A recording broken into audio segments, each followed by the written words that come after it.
Hey everyone, welcome to today's workshop where we're going to cover everything regarding hormone testing and blood testing. I am Neely, I'm your functional nutritionist for today, and the whole point of today's workshop is for me to teach you how to read your blood work.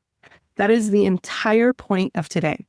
It's not to teach you what you should do. It's not to teach you what you should do once you already understand your results. That is going to be discussed in other workshops. But the point of today is just for me to tell you how to interpret your blood tests. And the reason, the inspiration for this class was because I cannot tell you how often I have appointments with patients and clients, and they've clearly had issues that were very obvious in their blood work for years. And their doctors either were too busy and weren't able to point it out to them, or actually said that everything was fine when it really clearly wasn't fine. And then they were stuck feeling miserable with their symptoms for a long period of time, when really had they had insight and had they had the ability to just see what was literally staring in front of them, they would have been able to resource themselves and live a better, more fulfilled life. And so again, the whole point of today's workshop is for you to develop and learn the skill set of reading your own blood work so that you can be your best health advocate. Now, I'm going to teach you how to read your blood work from a functional perspective. I'm not going to teach you how to read your blood work from a clinical medical perspective. A clinical medical perspective is we treat when something is already clinically wrong. We don't want to do that. We want to be able to pick things up and prevent problems before they become real problems. So we're going to look at things from a functional perspective. We're not going to look at things from a clinical perspective, although most likely the reference ranges that are in a clinical lab setting will change and adjust over time to fit more of a functional perspective. We're going to cover a lot of material today, and we're going to go through different phases of information. The first phase of today's class is going to be an overview of concepts, of understanding. And that's going to be the most important part. And as long as you understand the first part of what we're going to review, you're going to be able to really understand the blood work part that we review later on. It's not important for you to remember the numbers of everything. That's not important. What's important is for you to understand the concept. Because if you understand the concept, then later on, when you do your blood work and you have the blood cheat sheet that I'm going to send you after this class, it'll be really easy for you to connect the dots, okay? So my goal is for every woman that I work with to transform her into a super scientist, make her really knowledgeable about herself, her biology, her chemistry. But we understand that takes time and steps, and we don't want to get so lost in the science that we forget the gist of what it is that we're trying to understand, okay? So we're going to go through concepts first. The concepts are really what matters. And then afterwards, we're going to be very nitty-gritty about reference ranges and where we want our blood tests to land. That's not the part that you have to remember, because that's going to be written down for you. If at any point in time, you're like, wait a minute, that I have a question, this doesn't make any sense, my suggestion for you is to write your question down. As long as you write your question down, you'll be able to be present for the rest of the conversation. Because if you're constantly retaining the question in your head, being like, I don't want to forget this question, I don't want to forget this question, then you're going to miss out on all the context that I'm going to give you later. So we have very specific goals in today's presentation, understanding and interpreting your own blood work. The very first goal is understand the key factors that influence female hormonal health. And the reason why that's so important is because, again, it's going to give us context for all the different blood tests that we're going to want to request from our doctors. If we feel like our cycle is off, it makes obvious sense from my perspective to then go to your doctor and say, I want to test my thyroid, because I understand biologically how my thyroid affects my hormones. If I don't have that understanding, I can't go to my doctor and say, hey, my cycle has been off. When you write me that script for my blood test, can you also measure my thyroid? because it could be that you might be fated with a really lazy doctor who is not going to think outside of the box and do that test. Now, in my medical perspective, it seems like a really obvious thing to assess, but I always get stunned by things that seem obvious to me and are not well practiced. So again, the whole point is for you to beat the system, for you to be able to handle your care, your medical care, despite the fact that there are lazy doctors, despite the fact that they're not knowledgeable doctors, despite any vision that you might experience in your own personal health care. So the most important thing, again, for me to give to you is an understanding of what actually influences your hormonal health. The next part is going to be to understand the blueprint of hormonal fluctuations. Okay, so there are two major blueprints that affect our hormones. One is menstruation and ovulation. If we understand how our hormones are supposed to fluctuate through menstruation and ovulation, we'll be able to fundamentally understand what our blood tests are supposed to look like. And then in addition to that, we want to understand what happens to our hormones during menopause and perimenopause, because perimenopause is a 10-year experience that happens before menopause. So the average age of menopause is 45 to 55. Perimenopause happens 10 years before. So if there's a woman who's most likely going to hit menopause at 45, she's already going to be experiencing perimenopause at 35. And so therefore, she needs to be able to be attuned to that so that when she does her hormonal blood work, she'll be able to see that, confirm it, and help resource herself if that's what she's experiencing. So we're going to want to understand what happens to our hormones when we menstruate and ovulate, and what happens to our hormones as we enter the next phase of our female transition. Okay? Then what we're going to do is once we have those concepts firmly rooted in our minds and we've downloaded and we understood it, then what we're going to do is we're going to review all the different blood tests that we should request from our doctors. Blood tests that will assess our hormonal health and blood tests that we should be getting yearly anyways, to make sure that we're functional, to make sure that we're preventing major diseases, to make sure that we live with vitality and thrive with the life that we mean to live. Okay? And then I'm going to show you different profiles. I'm going to show you what it looks like when your hormones are in alignment.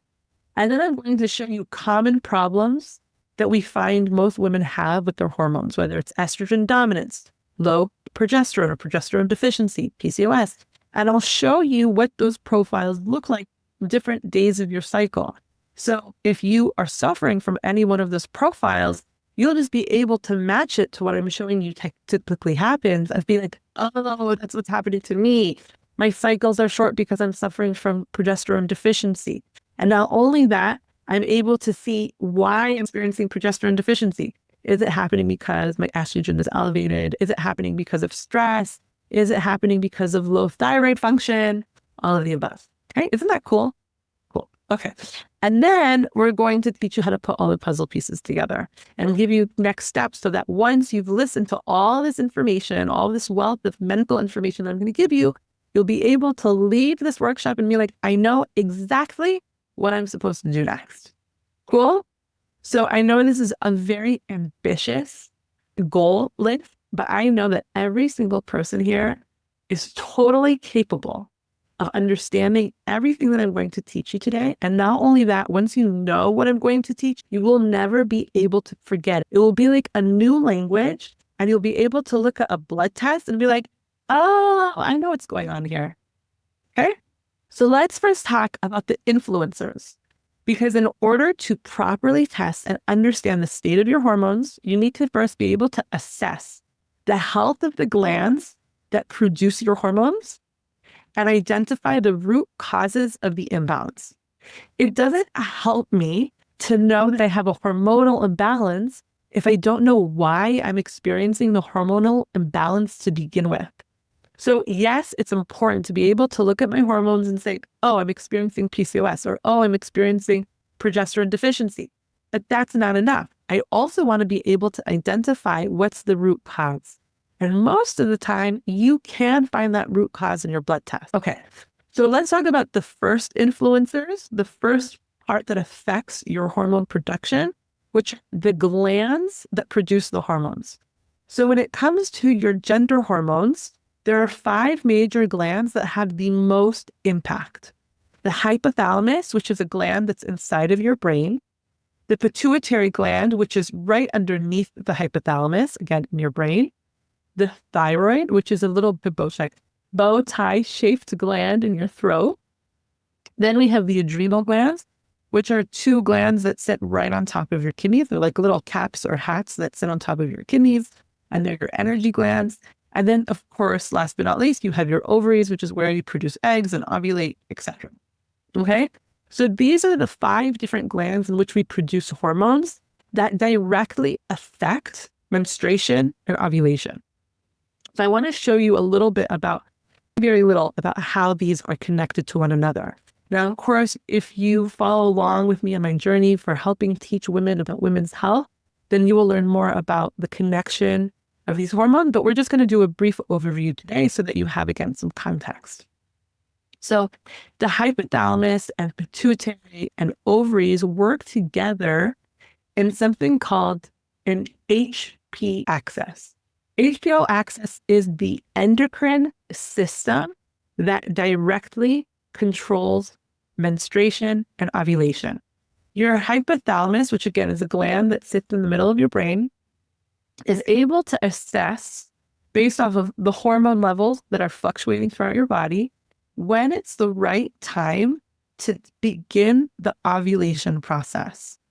And when it feels like it's that right time, it will send a hormonal signal to the pituitary gland, which again is right underneath the hypothalamus in your brain.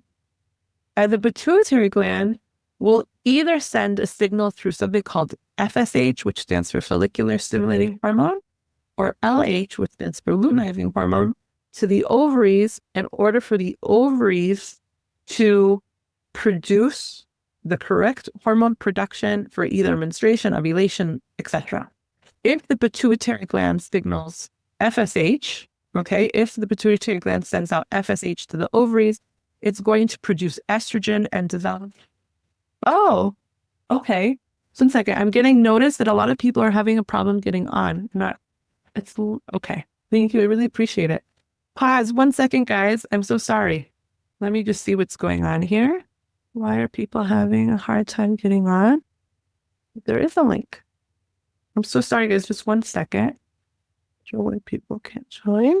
1 second, comedians. Sorry, ladies, for those who are signing on, someone just notified me that people are having a hard time getting in. So I'm just going to put this online. No why. Okay. Sorry about that. Not sure why. I got a link to the meeting on Sunday, then signed up again right before the meeting. I'm not sure. Did anyone have an issue getting in? No? Okay. I apologize. No. We had 40 people. Okay. Thanks, Shira. I'm not sure why people are having a hard time. Hi, Neely. I'm in now. Now? One of the links wasn't working. It said that it was scheduled for Sunday. I must have been late, but I was trying to get in and just texted you after 15 minutes. So I'm in now. I'm so sorry, guys. I don't know what happened. Okay, I'm in. Thanks. Okay, I'm just going to do one more thing just because if there are more people who are trying to get in. Okay, so we're just going to continue. Sadness. Okay, we're going to go back. We're going to go back to the program here. I have no idea how that happened. No, wrong one. 1 second. Sorry, guys. Feel so discombobulated. Okay, where am I? Okay. I'm going to just go back to the hypothalamus because that's where we left off, and we'll go from there. Now, if I am talking too fast or I've skipped something that you're like, wait, need to go back, just interrupt me. Okay? Okay. So let's go back. So the HPO axis is the endocrine system that regulates your ability to ovulate and menstruate. And the reason why this is important is because it's going to allow us, it's going to give us understanding of our ability to determine the root cause of our hormonal imbalance. The hormonal imbalance is like the last step of the line where we've understood that there's a problem. But typically the hormonal imbalance is really a symptom of something else. It could be a symptom of the hypothalamus being too stressed out, or the pituitary being stressed out, or one of the other glands that affect the hypothalamus, or it could be a direct problem in the ovaries, etc. Or it could have nothing to do with a problem in the gland. It could be something else entirely. But what we first need to understand are what are all the different factors that influence our hormonal production in order for us to then be able to say, what should I test for? What should I investigate? What should I be curious about? So again, the hypothalamus is where everything starts. It's able to understand and detect when ovulation should occur. And then it will trigger ovulation by first stimulating the pituitary gland, which is then going to send a message to the ovaries. It's either going to send a message to the ovaries by sending out something called FSH, which we're going to talk more about. Then FSH stands for follicle stimulating hormone. Or it's going to send out a hormone called LH, luteinizing hormone. And that is going to then trigger ovulation, which we're going to talk more about. So this is all under the umbrella of the HPO axis, which again is an endocrine cycle that stimulates ovulation. But there are other glands that also affect the cycle, which we already talked about. There's the thyroid, and then there are the adrenal glands. And the way that the thyroid and the adrenal glands affect ovulation and menstruation is by how they influence the hypothalamus. If the thyroid is either in hyperfunction or hypofunction, meaning it's either functioning too fast or too slow, that's going to affect the hypothalamus, which is then going to affect the pituitary gland, which is then going to affect the ovaries. For example, very common for women who have progesterone deficiency, low progesterone, to also have hypothyroid. Because if the thyroid is hypo, then eventually it's going to lead to the pituitary gland and then the ovaries to then produce less progesterone. Okay, so let's say if someone tests for progesterone deficiency, it would make a lot of sense to look back and see what were the thyroid markers. Okay, so these are all the different glands that affect our hormone production. These are just one of the influencers that affect our hormone production. Now let's talk about other influences. Okay, before we talked about glandular influences, now let's talk about another chain of events. Like we said, hormonal imbalances are what happen at the end of the line. They are typically caused by something else. And it starts with chronic stress. Chronic stress, it could be brought on by so many different factors that we're not going to get into, but it could be our perspective of life. It could be completely situational. It could be a 2-week experience. It could be a year experience. It could be a lifelong experience. It could be childhood trauma. It could be a lot of different things.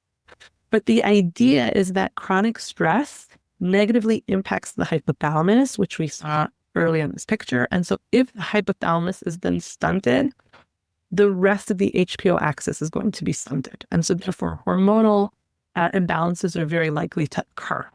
Okay. So chronic stress is typically the first in line. Not only does it affect the HPO axis, but it's then likely to affect inflammation. Blocks hormone receptors, fueling estrogen dominance, progesterone deficiency, etc. Inflammation can be caused by chronic stress, or it could be a problem in and of its own. It could be brought on by a food intolerance, like very commonly a gluten intolerance, not even necessarily celiac. It could be caused by a dairy allergy. It could be caused by environmental factors, pollution in the air, medications that a person is taking. Inflammation can be caused by a lot of different sources. But the idea is that inflammation can be brought on by chronic stress, or in and of itself is something that is happening that is then going to lead to the eventual misalignment in your hormones. And the way that it does that is by typically causing metabolic dysfunction. Now, metabolic dysfunction is something that can happen on its own, meaning a person is prone to genetically insulin resistance or hypoglycemia or some other type of metabolic dysfunction. That could be a standalone issue, or it could be caused by inflammation, which could have been caused by chronic stress, which eventually would lead to a hormonal imbalance. Again, hormonal imbalance could be a standalone issue. It could be something that a person has just been genetically prone to have happen to them, or it could be caused by something else. Metabolic dysfunction, inflammation, chronic stress. I like to call this a train line. So the first station in this train line is stress. The next stop is inflammation. The next is metabolic dysfunction. And the very last is hormonal imbalances. And they could revert the opposite direction as well. Hormonal imbalances can cause metabolic dysfunction. Metabolic dysfunction can then cause inflammation, and then inflammation can cause chronic stress. So they're multidirectional, they influence one another.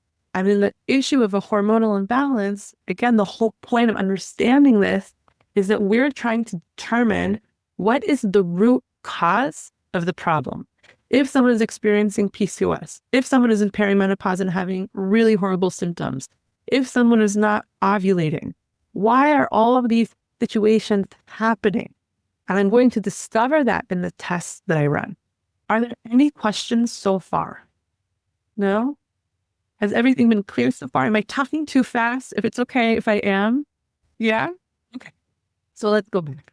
And feel free to interrupt me at any point in time. Again, my goal is for you to understand this information. And if I say anything that you don't understand, it's really important that you tell me. Okay, so now that we understand what are the glands and general influences of hormonal imbalances, let's now talk about blood markers. What is it that you're eventually going to take to your doctor and say, run these for me, please? We're going to review them. And then once we review them, we're going to go into our hormonal cycles. Okay, so every woman who watches this is going to receive a cheat sheet from me. And this is going to be one of the pages of the cheat sheet, so you do not have to write this down, okay?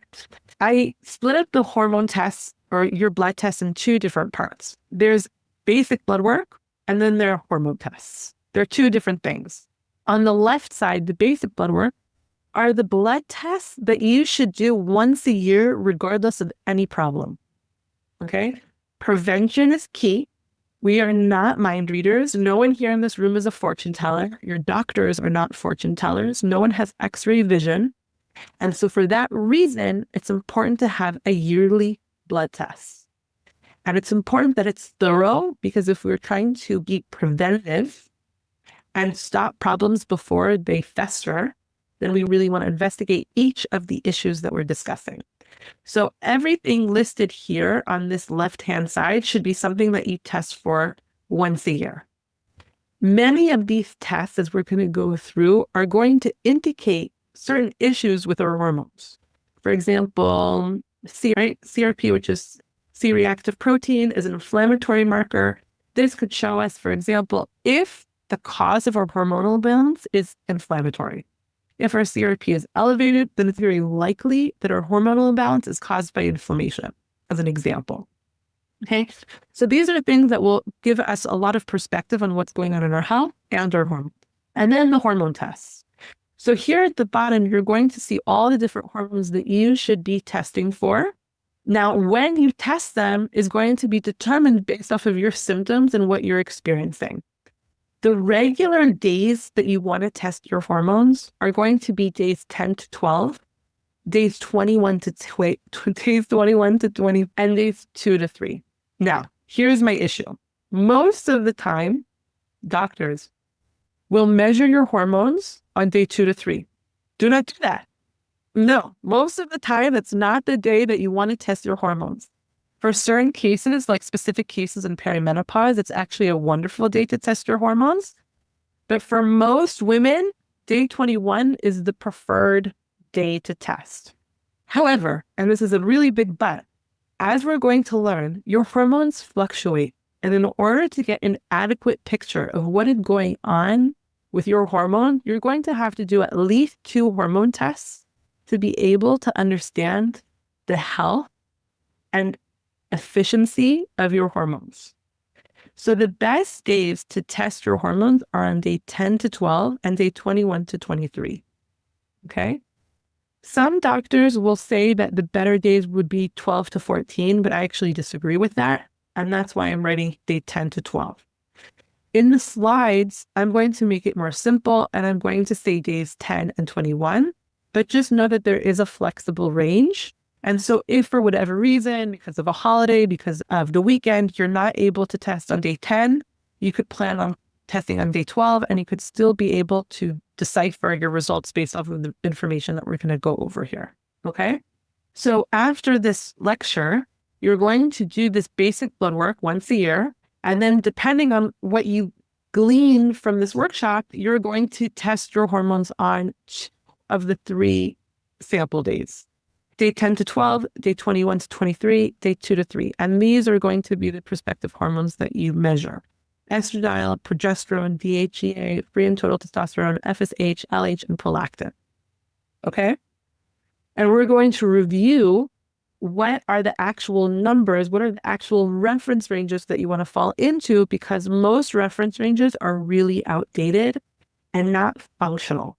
When I say not functional, the reference ranges only show you what is already clinically damaging. And we're going to use an example when we go through the reference ranges, you'll understand what I mean. Okay. So now let's talk about the most important part, the female hormonal cycle. Your female hormonal cycle is so simple. I'm going to explain it in such a simple way for any woman to understand what happens to her hormonal cycle as she menstruates and ovulates. And if you're someone who is perimenopausal, very clearly perimenopausal, you guys, I'm so sorry. I'm still getting the message that people can't come. It's okay. I appreciate it. Thank you. Scared me. One more moment. Let's see what's happening. All right, guys. Sorry, ladies. Okay. Okay, so we're going to go back to the presentation. All right. So I'm going to explain the female hormonal cycle in such a simple way. And it's really important that you understand this, because if you understand it, then all of the hormonal blood tests are going to make so much sense to you. Now, if you're someone who's very clearly going through perimenopause and the hormonal cycle doesn't feel like it applies so much to you, or even menopause, which then the hormonal cycle really doesn't apply to you, I'm guaranteeing you that it still does. As long as you understand what the hormonal cycle is supposed to be like, then everything else will make so much more sense, because it's the blueprint for how our hormones are supposed to fluctuate. Okay? Now, this is where I really invite you to stop me if you have questions, because I guarantee that if you have a question, someone else has a question. And the more clarity that we have as we go through the female cycle, the easier everything else will be. Okay. All right. So let's do an overview first, and we're going to see this visually as well. So let's just go through it written, and then we're going to go through it visually. So the first bit, the menstruation and ovulation has 4 phases. 4 phases. Menstruation and ovulation has 4 phases. The first phase is menstruation. The second is the follicular phase. The third is the ovulation phase. And then the 4th is the luteal phase. So our entire hormonal cycle has 4 phases: menstruation, the follicular phase, the ovulation phase, and luteal phase. And something magical and important happens in each one of these phases that you're able to differentiate one from the other. So let's talk about the menstruation phase first. The menstruation phase happens from the first day of your period, so day 1 of your cycle. The first day of your period is day 1 of your cycle. And what happens during that time, besides the obvious biological flow of blood, the shedding of your uterus, is that all of your hormones are at their lowest. So during menstruation, specifically on day 2 to 3 of your cycle, all of your hormones, all of your gender hormones are at their lowest. After menstruation happens, it's like the birth of a new. Now the brain is, okay, I've just menstruated, everything is out, everything is fresh, and now it's time to ovulate. And so that is now the start of the follicular phase. The follicular phase and menstruation line up, but there is a very obvious goal of the follicular phase, and that goal is to mature and to develop the follicles in the ovaries. And what are follicles, if you're not aware? Follicles are what will eventually become an egg that the ovary will release during ovulation. So I menstruate, my uterus is now fresh and squeaky clean, and now my hypothalamus is, it's time to trigger this ovulation process. So I'm going to start by sending a signal down to my ovaries to develop the follicles, which will, again, eventually be an egg that's released. Now, we have been taught that one egg is released, and that's correct, typically, unless you have twins, I thought. But typically, one egg is released. However, it's actually that multiple follicles are stimulated during this follicular phase, during the time where the brain sends signals to the ovaries to say, hey, let's mature the follicles. And what happens when these follicles are matured or being matured is that the follicles in your ovaries are actually the site where most of your estrogen production occurs. So it's in the follicular phase that estrogen is the star of the show. The whole point of the follicular phase is to develop the follicles so that you could have a mature egg that will eventually be released, and to produce estrogen, which supports the development of the uterine lining. Okay? So menstruation, all of your hormones are at their lowest. Follicular phase, estrogen starts to rise, and it is the hormone star of the show. And then there is step 3, which is ovulation. Once estrogen has gotten high enough, the brain is, oh, this egg is cooked. It could be sent out in order to be fertilized. And so what's going to happen in that point is you're going to have a surge of something called luteinizing hormone, which is then going to release the egg. And then it's followed by the luteal phase. And the luteal phase is basically the part where your body is preparing for perhaps conception, perhaps an egg that's going to implant, a fertilized egg that's going to implant into the uterus. And the star of the show is progesterone. And if there is no fertilization or implantation, then menstruation is going to happen all over again. All of this was conceptual. I spoke it over. There are words on the paper. Maybe it didn't translate. Maybe it didn't download, which is why I'm going to show this to you in picture format. So let's look at a picture, okay? The follicular phase is going to be the part that we're going to focus on. And the reason why we want to focus on this phase is because we want to understand what is happening in my hormonal environment that allows, what is happening in my hormonal environment so that I know what I'm supposed to predict when I test my hormones at this time, okay? So the follicular phase starts at day 1 of cycle, which is the first day of bleeding, and will typically last for 13 days, okay? Now, what we said happens in the follicular phase is the follicles of the ovaries are being stimulated. And they're being stimulated in order to develop and mature so that an egg can be produced. So again, follicular stimulating hormone is going to be produced from the pituitary gland. It's right here. And it's going to directly target the ovaries, and specifically the little tiny cute little follicles that we have. And as these follicles get matured, these follicles are going to produce estrogen. And estrogen can be indicated by the star. So in the beginning, little tiny amounts of estrogen is being produced.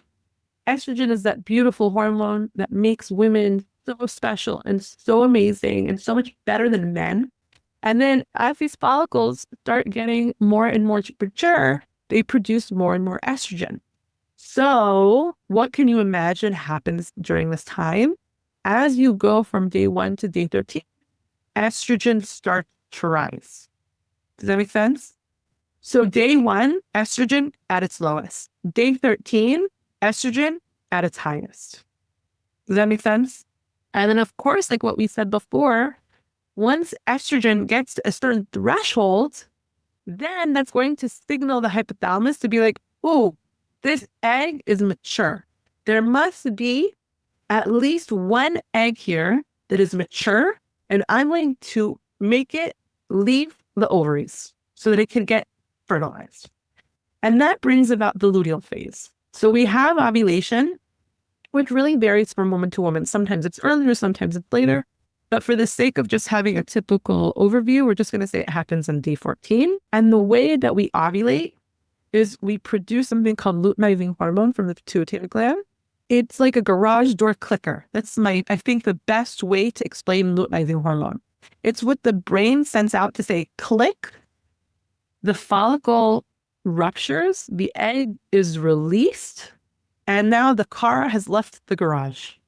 And that's the whole point of luteinizing hormone, to open the garage so that the egg can get released from the ovary. Now, what we have left over, the empty garage that once held the car, which is now the egg that's been released, is called the luteum. Luteal phase, luteum. That's the part that's connected. And this garage that's left over is where we are now going to produce the rest of our hormones. The star of the luteal phase is progesterone. Progesterone is what makes sure that the uterus is not so thick. The estrogen thickens the uterus. Progesterone now comes in to stabilize it and make sure that it doesn't thicken anymore. And it also is going to combat the fact that estrogen is now going to be slightly less in the luteal phase. And it's going to help protect our brain while the estrogen drops slightly. And so as you see, this luteum, this garage door that's been left behind, this garage that's been left behind is now going to be the source of our progesterone production, which is symbolized by this flower, okay? As you see here, progesterone starts to be produced. It's the highest around day 21 to day 23, and then it starts to drop down. And the same thing with estrogen. We actually produced a little bit of estrogen from the luteum, and it also curves just like progesterone. And you could see by the picture that it's not as much as progesterone. Estrogen rises, but not to the same extent that progesterone does. And then, of course, if there is no fertilization or implantation, then hormones are going to drop, and the cycle is going to start over. Does that make sense? Are there any questions so far? I can't see your faces. So if you're shaking your head or giving me a thumbs up, I can't see it. So if no one says anything, I'm going to move on. Go ahead once, wait twice. Of course, because I'm the master of repeating myself, I have to say this again because I want to make sure that everyone understands. Okay. So this is a graph that shows you how your hormones are supposed to fluctuate throughout a 28-day cycle. As an example, of course, some people have different length cycles, but let's say our goal is to have at least a 28-day cycle. So let's go through these different days. So you could see I've broken up a little bit more. It's okay, you understand. But let's just look at the bottom. The bottom is like this, where you see 1 through day 28. Let's say day 1 is the first day of your bleed or your period to day 5. The length of the amount of time you bleed does not affect hormonal fluctuation. And then you could see by the key here, the blue line is estrogen. This blue line is estrogen. This red line is progesterone. This dotted line is follicular stimulating hormone. I always say it wrong. I apologize. Follicle stimulating hormone. And then this red line is luteinizing. Okay. So now let's just go through the entire experience over again and make sense of how all the hormones are supposed to shift. So like we said before, during menstruation, when we bleed, our hormones are at their lowest. Estrogen is at their lowest, progesterone is at its lowest, FSH is at its lowest, luteinizing hormone is supposed to be at its lowest. And then the brain gets involved and says, ooh, now is the time to begin maturing the follicles. And it will stimulate some FSH that is going to cause the follicles to get stimulated and start producing estrogen. So again, estrogen is the star of the show during the follicular cycle, the follicular phase, okay? Now, as you could see here, between day 10 and 12, estrogen is at its peak. Estrogen is not at its peak during ovulation. Estrogen is at its peak right before ovulation. And so that's one of the reasons why we want to test between day 10 and 12. Because essentially what we're trying to assess is estrogen getting high enough to have a successful ovulation and a successful stimulation of everything that's supposed to happen afterwards. If estrogen is either too high, meaning it's not at this blue line where it's ideal, but higher than this blue line, or lower than this blue line, that's an indicator that something is not in alignment and will most likely affect ovulation and will most likely affect the health of the luteal phase. You could have enough estrogen to ovulate, but not necessarily have a healthy luteal phase if your estrogen is too low. And so what we want to make sure is that estrogen is getting nice and high, not too high, not too low. And that's one of the reasons why we test on day 10 to 12.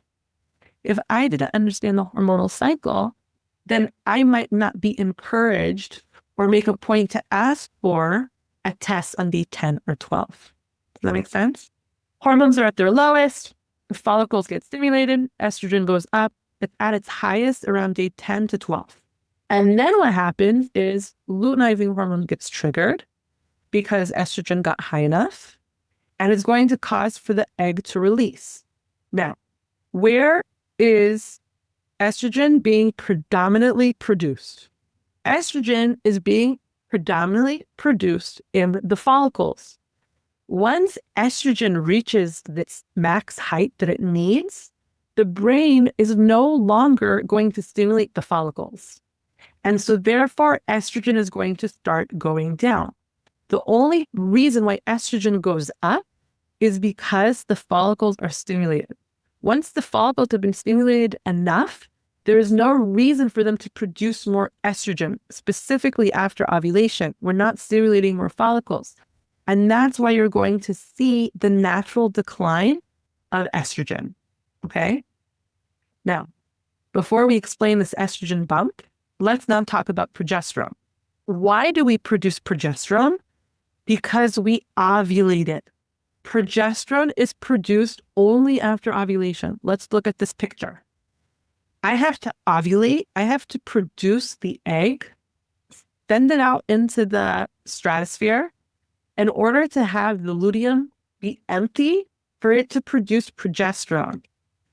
Ovulation has to occur first in order for my progesterone to even start increasing. Okay? And what did we learn about the luteum?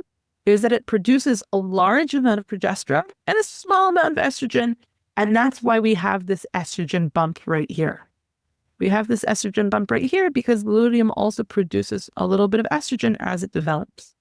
And of course, if there was no implantation, then hormones drop and the cycle happens all over again. One of the days that I told you guys that we need to test on is on day 21 to day 23, because what we're really trying to assess here is progesterone getting high enough. Is progesterone even present? Because if progesterone isn't present, then I didn't ovulate. And that could be a really important factor for a woman, maybe if she's trying to get pregnant, or she wants to make sure that she has a long cycle. If progesterone is too low, her cycles are going to be shorter. Progesterone is supposed to be nice and high around this time, and estrogen is supposed to be in ratio to it. Estrogen is supposed to be half the value of progesterone. If estrogen is too high, it will push the progesterone down, and this could be a sign of estrogen dominance. We have these clear snapshots of what is supposed to happen. We know that these hormones are supposed to be at their lowest at day 2 or 3. We know that estrogen is supposed to be at its highest around day 10 to 12. And we know that progesterone is supposed to be at its highest between day 21 to day 23. And that is why those are the 3 days that we are supposed to measure your hormones, because we have very clear snapshots as to what happens on those days. And we can use your test to compare it to the model and say, how are you doing?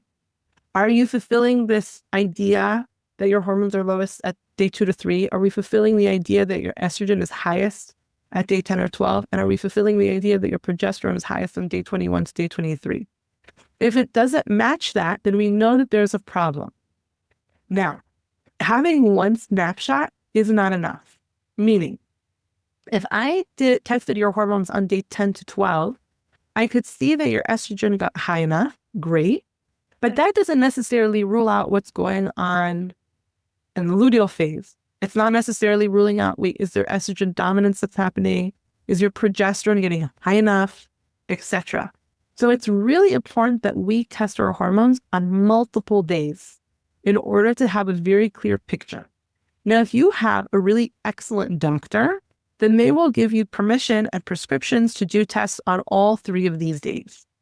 But if they won't do that because they're annoying, then you're either going to have to decide to do 2 days, and then the best days in general are day 10 to 12, and day 21 and 23. Or the best date would be day 21 to 23 if your doctor is only going to allow for one, because a lot of conclusions can be drawn based off of this result. Not completely conclusive, but a lot of conclusions can be drawn. Are there any questions so far? Ellie, did you have a question?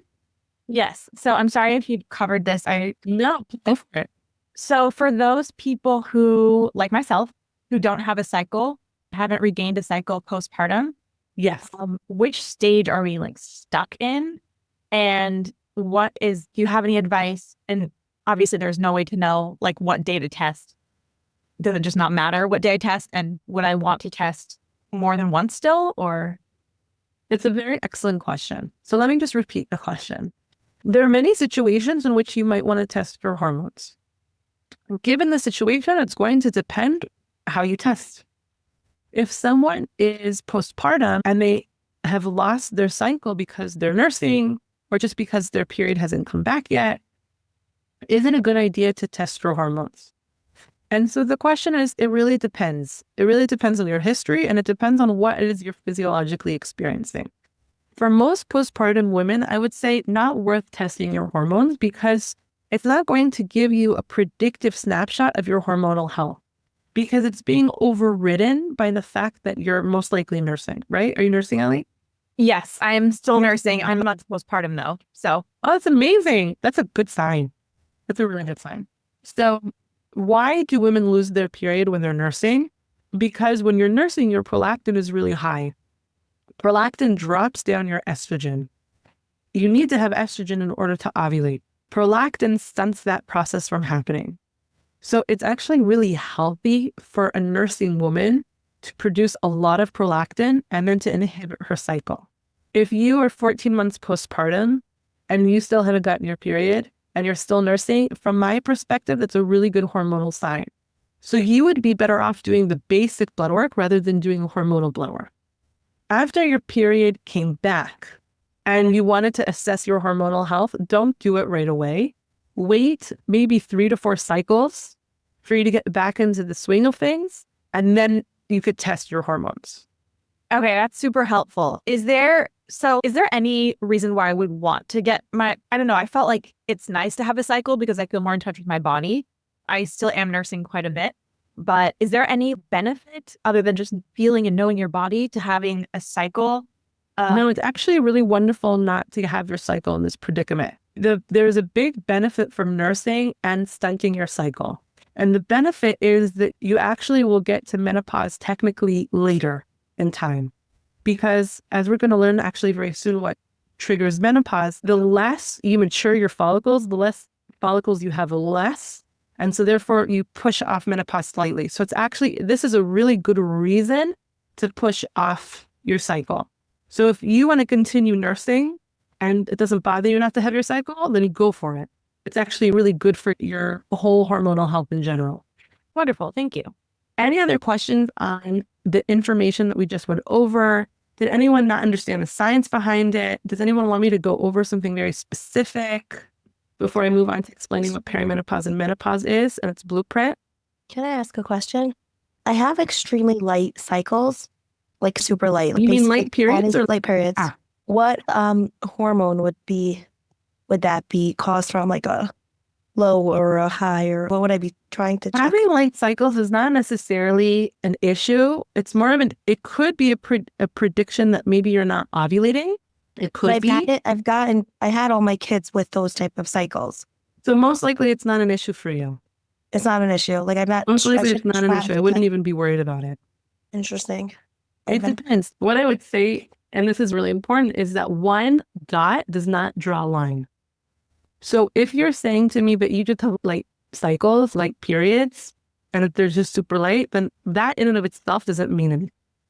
If you were to pair that with a bunch of other symptoms, then we could connect dots and draw a line, right? But light cycles in and of themselves don't mean anything. Have like other hormonal. So then when we go through all of this, it might make more sense. We're just at the start.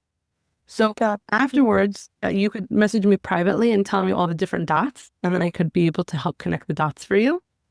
Or it'll make more sense once we go through the rest of the slides. Thank you so much. Great. Okay, so let's now talk about Neely, can I ask you? perimenopause and menopause. Now, what we've basically gone through is what's supposed to happen for a menstruating woman. Meaning, oh wait, Bianca, did you have a question before we move on? Yeah, thank you. If someone gets their period like every, not 28, but I don't know, 30 to 32 days, would that affect the day of the cycle that you test? Like if I wanted to test on day 21 or 20, do I do it like a couple days later or still? So it's a very fantastic question. So it depends. What I would suggest for every woman, and it's not something that we're going to talk about today, but it's to track her ovulation. If a woman could track her ovulation and know exactly when she's ovulating, then she can technically shift it. So for example, if a woman knows that she's ovulating on day 14, let's say 16, so then she knows that her progesterone is going to be higher a little bit later on. Okay. But in general, I would say is stick to the days that's suggested if you don't know better, because it's still going to be insightful. Okay, thank you. So let me answer that question a little bit better. You could shift the days that you test if you are aware of when you're ovulating, because then it's going to give you perspective of when your estrogen is at its highest, because it's going to be at its highest 2 days before ovulation. And if your ovulation is happening later, then you know that your luteal phase is going to happen later, so then you know when to test it. But if you don't know the day that you're ovulating, then just stick to the days that are suggested, because it could very well be that you had early ovulation and still your period didn't come on time. Unless you know the day of ovulation, you stick to the days suggested. Okay. Did I answer it? Yeah, and if we can only get one, whatever, from our couple, then it's best to do it the 21 to 20. Yeah. So then if you know that your period happens a little bit later, then you could do on day 23, then maybe instead of day 21. Okay, sure. Okay. Okay. So then let's talk about menopause and perimenopause. All right. So essentially what happens is like this. In menopause, or even let's say before menopause, let's say when we're in utero, okay? When we're in utero, when we're a little tiny being that are still being developed and our ovaries are being created, all the follicles are being created at the same time.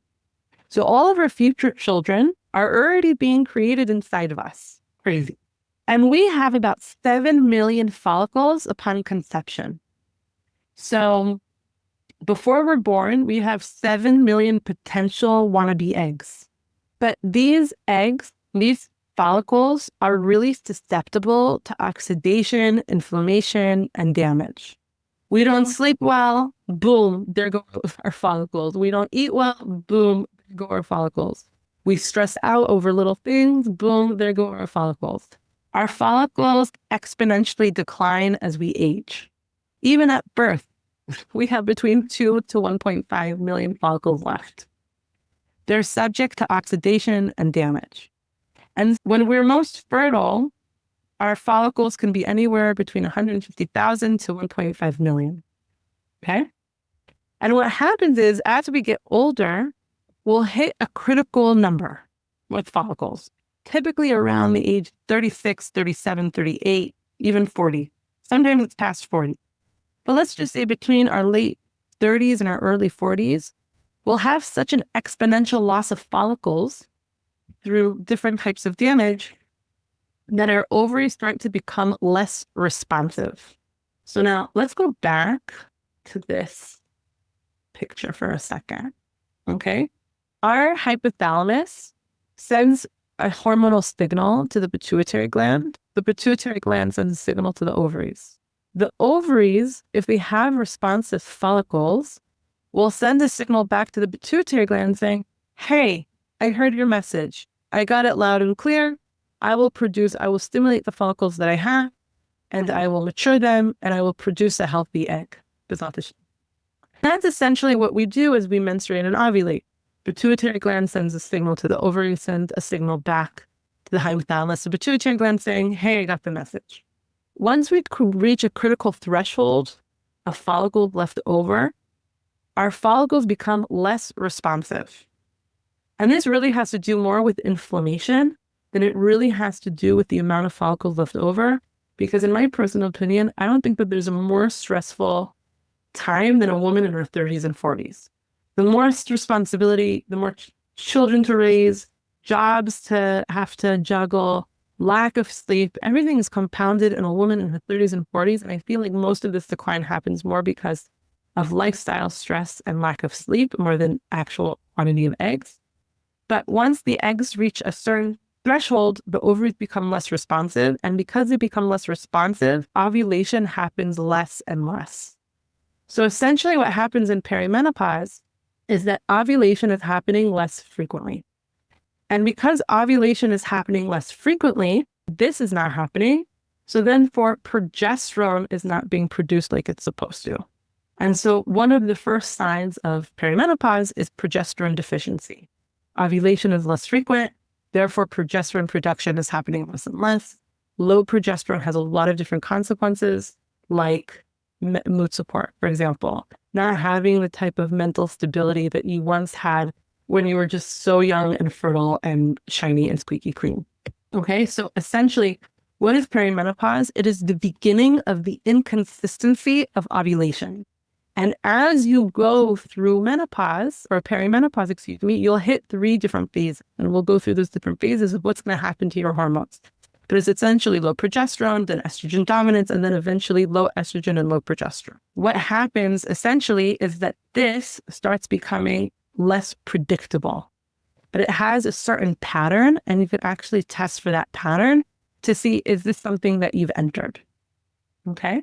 Now that we understand hormone fluctuations, what triggers ovulation and menstruation, and what triggers perimenopause, now we could go through different hormonal profiles and understand what we want to see and what we don't want to see. Okay? Now, again, like always, if you have a question, stop me. I'm happy to answer you.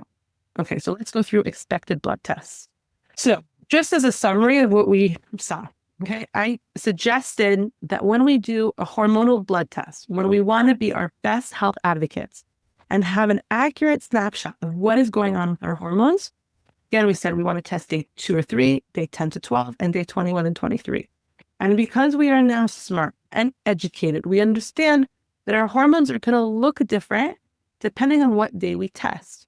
So what did we say that we expect to see on day 2 to 3 of our cycle? That all of our hormones are at their lowest. FSH is low, but starting to rise. Luteinizing hormone is low. Estrogen is at its lowest. Also, I'm making a point to call it estradiol. Estradiol is the form of estrogen that our ovaries produce. Estradiol is going to be at its lowest. Progesterone is going to be at its lowest, obviously, because progesterone only increases after ovulation. Testosterone is going to be at its lowest. We'll talk about testosterone a little bit. DHEA, which is another type of male hormone, is supposed to be stable. It's not supposed to fluctuate throughout our cycle, whereas testosterone does. I'll explain that. Prolactin is supposed to be low. It will not be low in, let's say, a nursing mother. And SHBG, which stands for sex hormone binding globulin, will be moderate. And we'll explain what that is in a second. Now, day 10 to 12 is mid-follicular phase. So that's when our estrogen is technically supposed to be at its highest. FSH can increase. Luteinizing hormone will be higher, but it will not be at its peak. Estrogen will be at its peak. We expect for estrogen to be really nice and high. Progesterone, still low because ovulation hasn't happened. And then sex hormone binding globulin will increase. Sex hormone binding globulin is supposed to match your estrogen levels.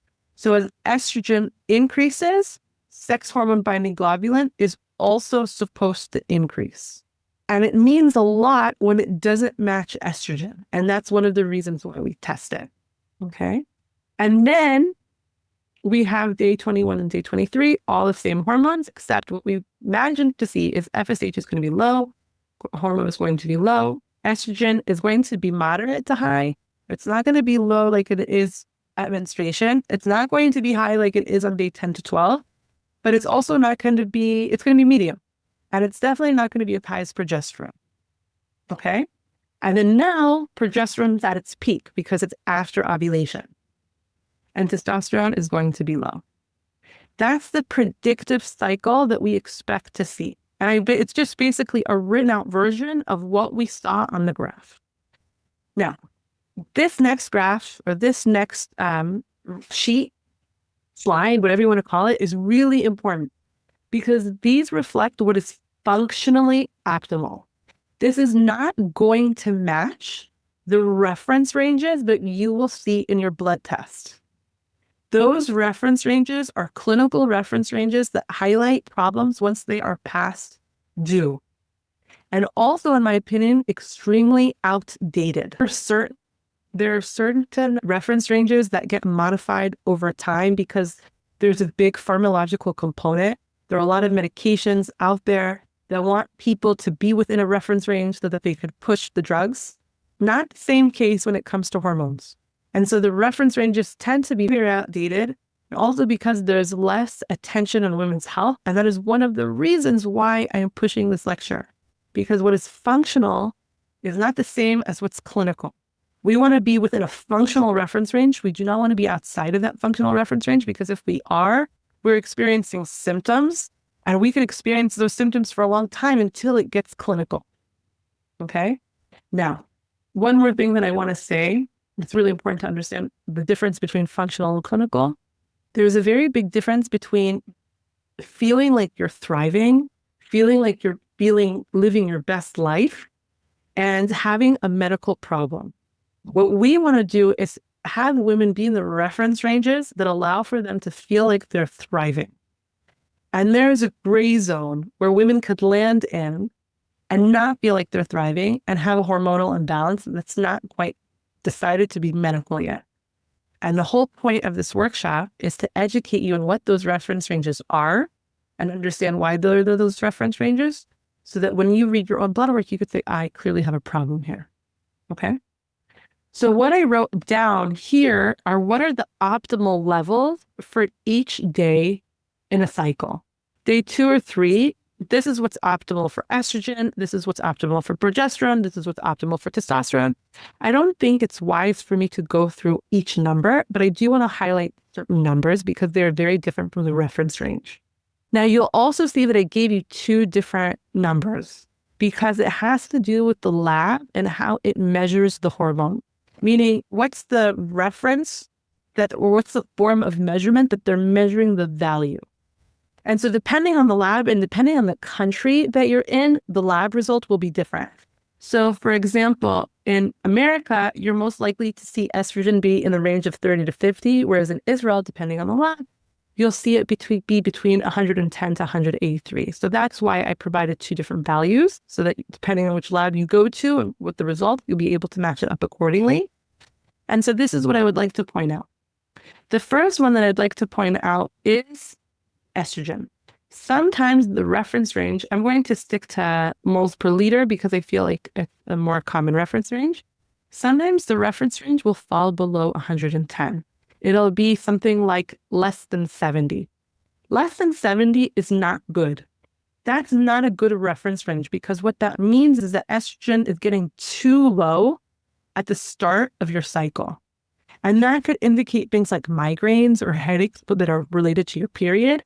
And so if you feel like, let's say your estrogen is 80 and the reference range says, it needs to be at least 70 or above, then you might think that you're fine when really that's not functional and it's not optimal.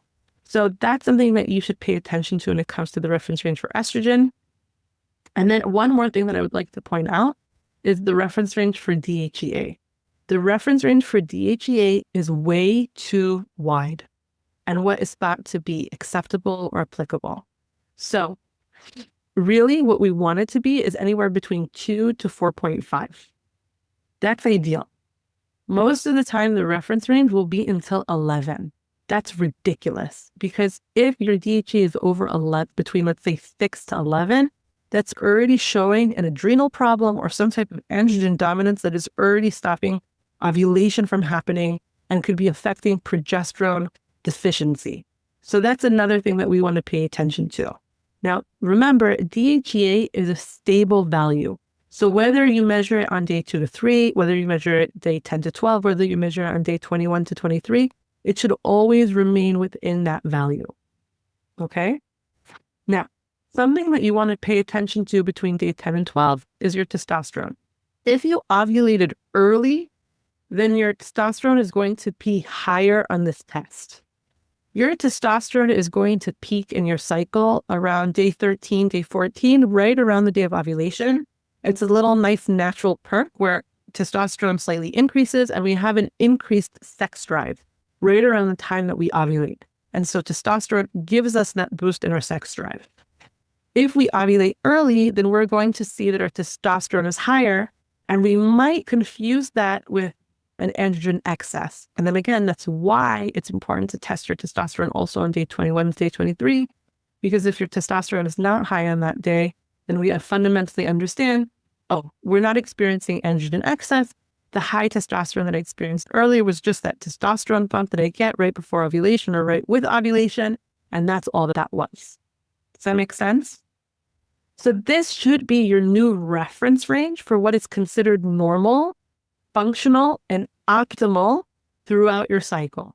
So the reference range that they give you in the lab, do not use that, use this. Okay.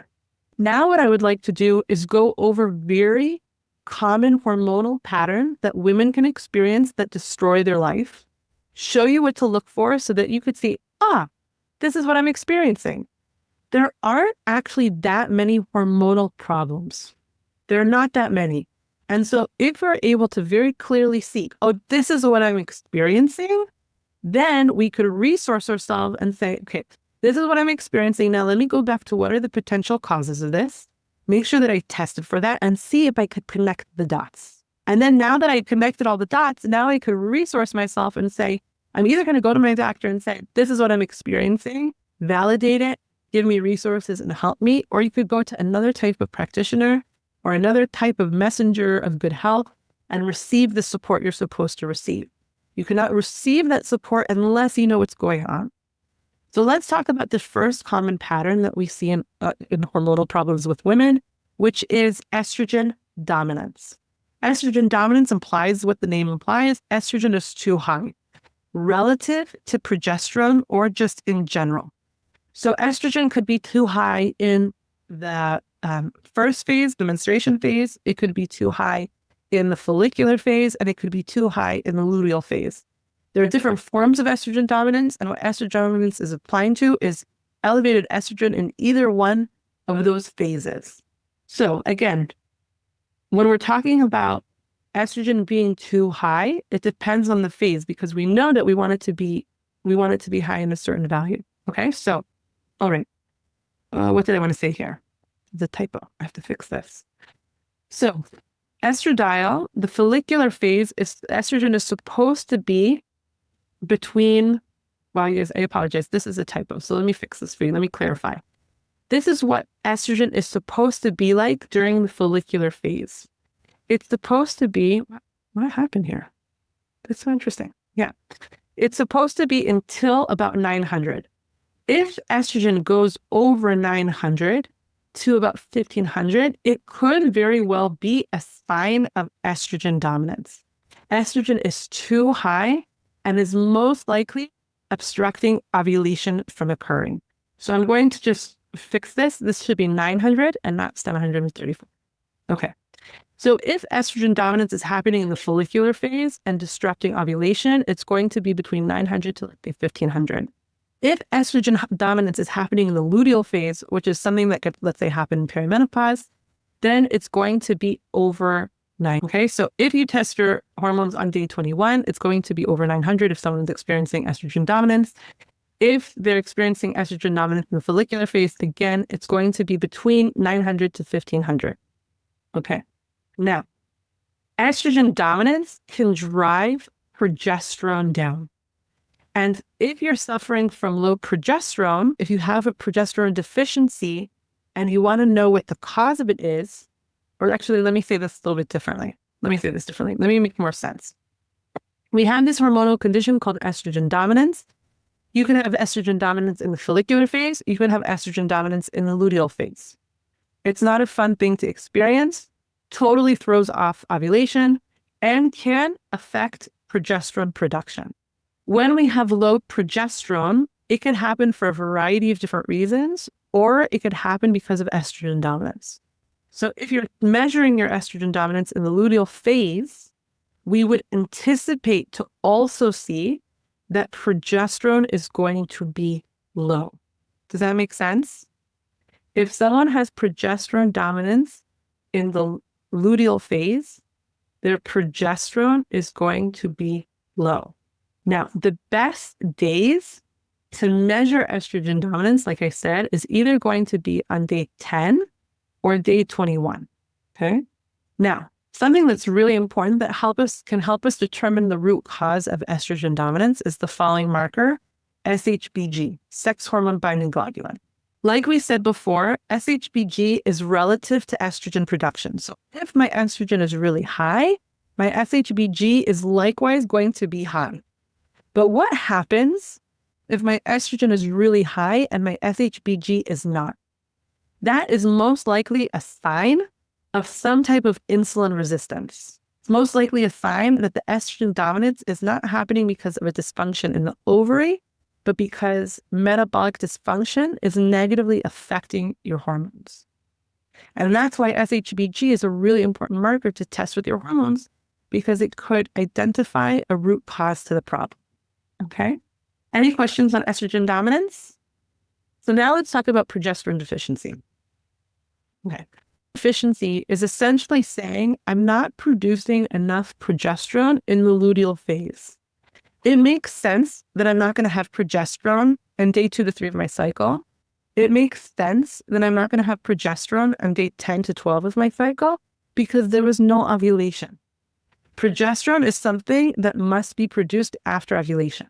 So the only time I could really be deficient in it is after ovulation, which is the luteal phase, which is why progesterone deficiency is something that could only be diagnosed or assessed on day 21 of your cycle. Okay? Now, low progesterone essentially means a value under 30. It could vary, progesterone deficiency can vary anywhere from a value of 5 to a value of 30. The range is wide in regards to progesterone deficiency, but a value of 5 is very different than a value of 30. A value of 5 means a value of 5 means that ovulation didn't happen to begin with. There was no ovulation. And so therefore there was hardly any progesterone production. Whereas a value of 30, as an example, which still indicates progesterone deficiency, is a sign that there was ovulation, but there's some inhibiting factor that's affecting how much progesterone is being produced. It could be from stress. It could be from poor thyroid function. It could be from inflammation happening in the ovaries. It could be from lack of sleep. There could be many variables that are affecting why that progesterone is low. But there's a very big difference between not ovulating at all and ovulating and just not having a strong output of progesterone. And so the value of your progesterone at that time really matters. Okay? Now, like we said before, your estrogen can really vary in progesterone deficiency. You could have normal estrogen or you could have estrogen dominance. Both can contribute or both can appear during progesterone deficiency. If you have progesterone deficiency and your estrogen is super high, you know that the reason why your progesterone is low is because your estrogen is high. If your estrogen is normal and your progesterone is low, then you know that the progesterone is low from some other cause. But like we said before, you go back to looking at the other glands that affect your cycle, the hypothalamus, the pituitary gland, the adrenals, the thyroid, and of course the ovaries. And then you look at the other markers that could affect the cycle. Stress, inflammation, metabolic dysfunction, etc. And when you review those, you could connect the dots and assess, okay, this is why I'm experiencing the progesterone deficiency. Which is why when you have progesterone deficiency, you also want to measure your cortisol, because stress could be one of the reasons why your progesterone is low. There's something called a pregnenolone steal. This is what happens when the person is experiencing excess amount of stress. And so your body will actually take your progesterone, or what would become your progesterone, and convert it into your stress hormone cortisol. So if your progesterone is low and your cortisol is super elevated, you know that your short cycles or your low progesterone, or even the miscarriages that could come from low progesterone, are happening from stress. Any questions on progesterone deficiency? No? Okay. Yeah, I have a question. Yay, I love questions. Could progesterone, okay, maybe this is a dumb question, but does the deficiency impact if someone ovulates or not? Like if someone has low progesterone always, would that affect if they have ovulatory cycles? It depends on the amount of progesterone. So let me just repeat what I think you asked. Is progesterone a reflection of ovulation? Is that what you asked? Yeah, if someone has low progesterone, then does that impact their ability to ovulate? So it's the other way around. A person's ability to ovulate affects a person's progesterone. So if a person is not able to ovulate for whatever reason, whether it's PCOS or stress or whatever reason, then it's going to cause progesterone to be low, because progesterone is something that you only produce after you ovulate. Now, the next thing that I said was that you can ovulate and still have low progesterone. But the progesterone is not going to be the same value as someone who didn't ovulate. It's still going to be higher. So let's use the example of 5 and 30. For a woman who didn't ovulate, her progesterone is going to be 5. For a woman who did ovulate, but it's low progesterone, it's example of 30.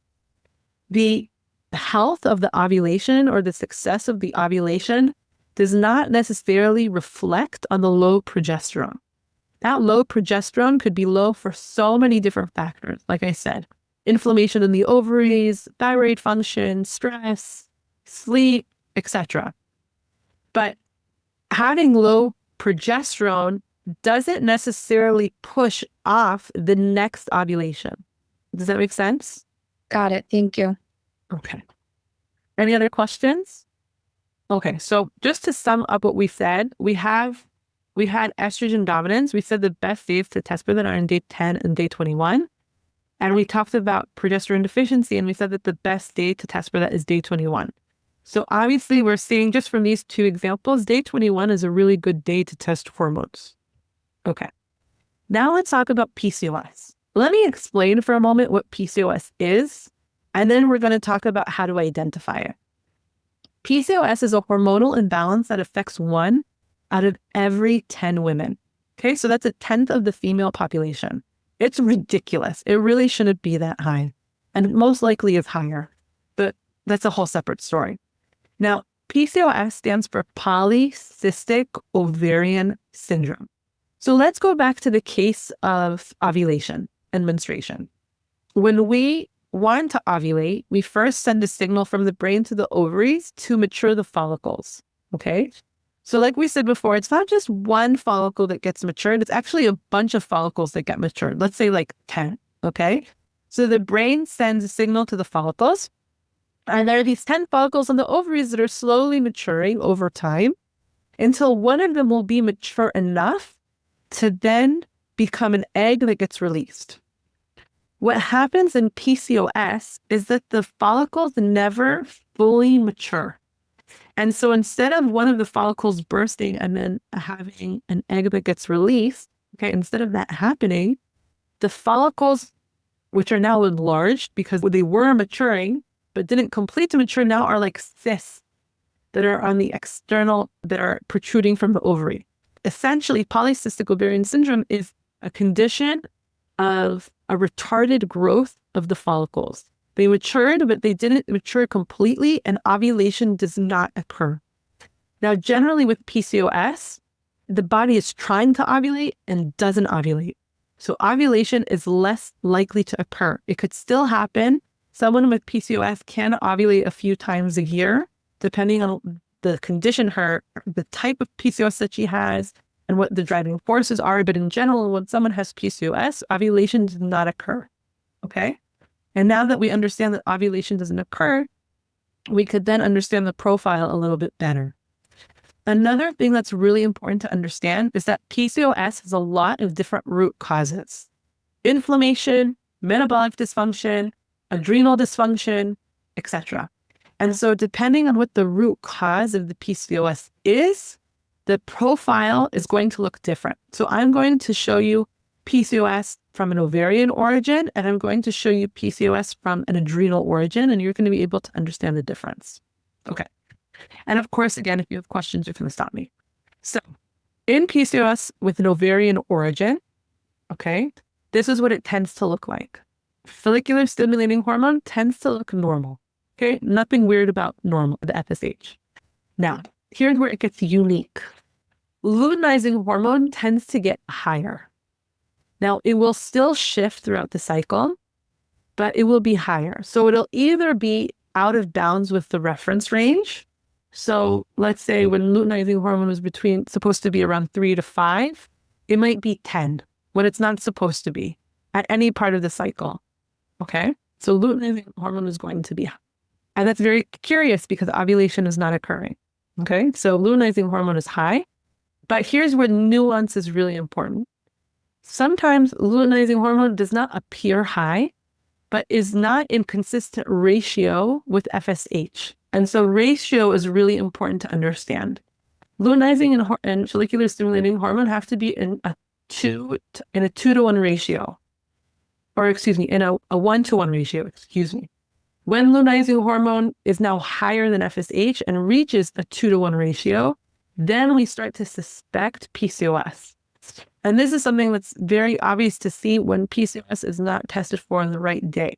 So for example, when I have a client that went to her doctor and she got her hormones tested on day 2 or 3 of her cycle, then I could see if maybe PCOS is a factor when I look at the ratio between her FSH and her luteinizing hormone. Okay. The next part is estrogen. So estrogen can really vary in PCOS. It could be low and it could be high. For this case, we're just going to say that estrogen is going to be normal to high. Okay. So again, I give you the reference ranges of where you're going to be able to see estrogen being elevated. Okay. It could be low and it could be high, and that is perfectly normal considering PCOS. Now here's the kicker. Progesterone is going to be low, and that is one of the very common signs of PCOS. Progesterone is going to be low. It's not even going to just be low, it's going to be very low. Because in PCOS, ovulation is not occurring. It could be occurring frequently, not occurring generally. Okay, so progesterone is going to be very low. So if you do this test on day 21 and your progesterone is around 3, around 5, then it could be a sign of PCOS and not just progesterone deficiency. Now here's the next part. Your testosterone is going to be elevated. Okay, testosterone is going to be elevated. It's going to be 1.7 or higher. And not only is your testosterone going to be elevated, but your free testosterone is also going to be elevated. And this is where the androgen dominance occurs. PCOS, specifically, when there isn't ovulation, progesterone is low and androgens are high. If it's ovarian related, it's testosterone that's going to be high. If it's adrenal related, then it's going to be DHEA that's high. Both of those are androgens. Testosterone is a male dominant hormone, which is why we call it an androgen. DHEA is a male dominant hormone. That's why we call it an androgen. But they're produced in different locations. Testosterone is predominantly produced in the ovaries. DHEA is predominantly produced in the adrenal glands. And so depending on which hormone is elevated, it's going to indicate the site or the gland that is causing the problem.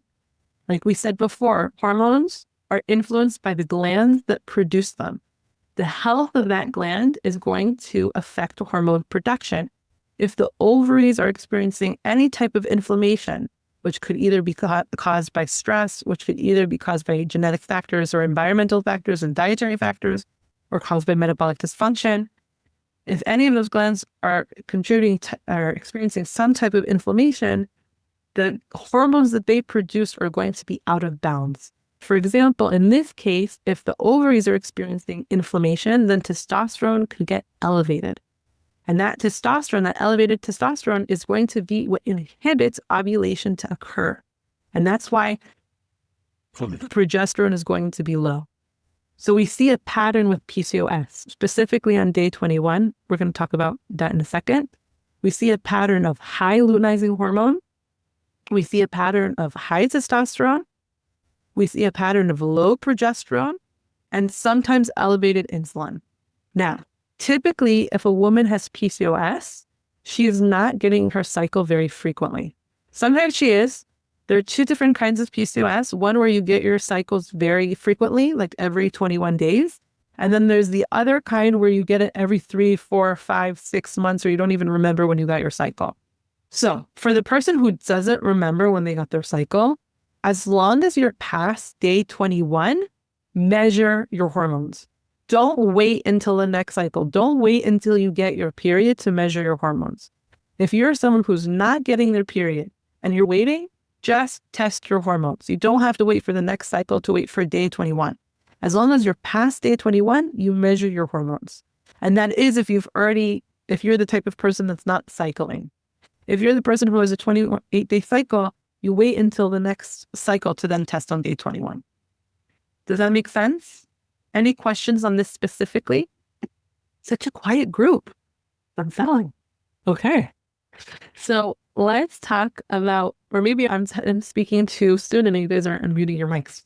You'll interrupt me if you need a question. Okay. So now let's talk about if it's androgen excess or PCOS from the adrenal origin. So like we said before, progesterone is going to be low, which indicates that ovulation did not occur. Okay. Estrogen is most likely going to be higher than expected. But again, you could also experience low estrogen in the case of PCOS. And again, luteinizing hormone in comparison to FSH, there either is going to be a greater than 2-to-1 ratio, or luteinizing hormone is just going to be high. Okay. Testosterone is not necessarily going to be elevated. It could be elevated, but not necessarily elevated. And here's where the kicker is. DHEA is going to be elevated. What's interesting here? Ideally, we want to see our DHEA between 1.5 to 4. When it's over 4, then we know that DHEA is too high, and then there's androgen dominance. There is a big difference between having a DHEA of 5 versus having a DHEA of 11, but ideally, we do not want it to be over 4. If your DHEA is, let's say, between 5 to 6, it doesn't necessarily mean that you have PCOS, but it does mean that your androgens are too high and could be negatively affecting your hormonal cycle. Okay? Another thing that is important to understand is that in PCOS, regardless of what's happening to your estrogen, your SHBG is going to be low. So again, you could have elevated estrogen and PCOS, but your SHBG is still going to be low. Low SHBG can be one of the signs of PCOS. And the reason why is because you have all these androgens that are free and available to be used. So the more free your androgens are to be used, the lower your SHBG is going to be. Okay. So sometimes low SHBG is a sign of high testosterone, and sometimes it's a sign of insulin resistance. Now, last but not least, because this is of adrenal origin, it could be that your cortisol is going to be elevated. It could be that your cortisol, which is one of your stress hormones that the adrenal glands produce, are going to be elevated. And if it's elevated, then it's one of the root causes of why you're experiencing the dysfunction that you're experiencing. And so that's going to be the thing that you're going to treat. However, it should be noted that when it comes to elevated cortisol, that is the beginning of the dysfunction until you tap out and then produce too little cortisol. So PCOS could appear with elevated cortisol. It could also appear with too little cortisol because it's the flip-flop of the elevated cortisol that happened until your body tapped out. Okay? Now, as we said, there are different glands that affect hormone production. The adrenal glands are one of those glands. We just saw an example of how PCOS can come from adrenal dysfunction. But adrenal dysfunction doesn't always cause PCOS, but it can have a negative effect on our cycle.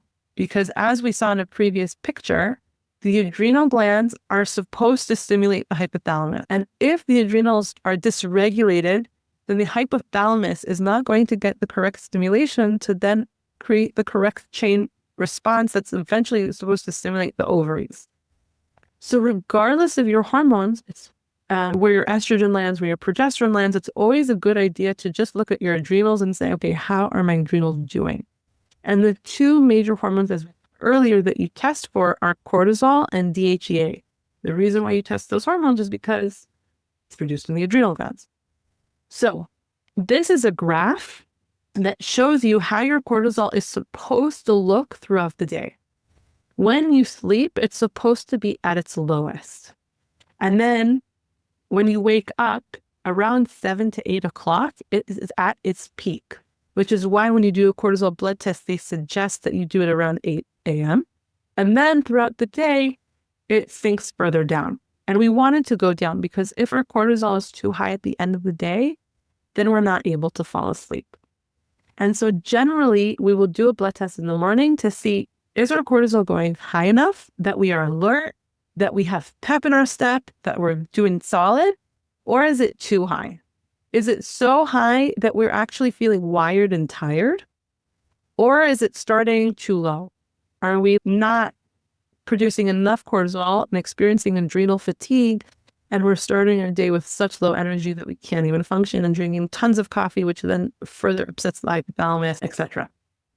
So that's something that we want to measure. Now, something that we would also measure sometimes is our nighttime cortisol.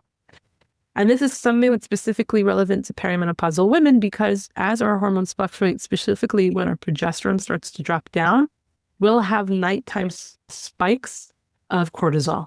And that makes it harder for women who are perimenopausal to fall asleep. And that's why stress management for a perimenopausal woman is so important because that will keep her cortisol in check and low at the time that she's supposed to be sleeping. Now, another hormone that we test for is DHEA. Before we were talking about androgen dominance, we didn't want our DHEA to be too high. We also don't want it to be too low because if it's too low, then again, our adrenal glands aren't being stimulated effectively to produce the necessary hormones that they're supposed to produce. And so a DHEA can be a measurement of that. As long as it's not below 2, it's a good sign that our adrenal glands are nice and strong. Make sense? Okay. Now, another gland that we talked about that negatively affects our hormonal cycle, or can if there's an imbalance, is our thyroid. And in my opinion, I feel like our thyroid is just not properly tested because the reference ranges are so outdated. I have not, in my 14-year career, found one fantastic endocrinologist for a thyroid.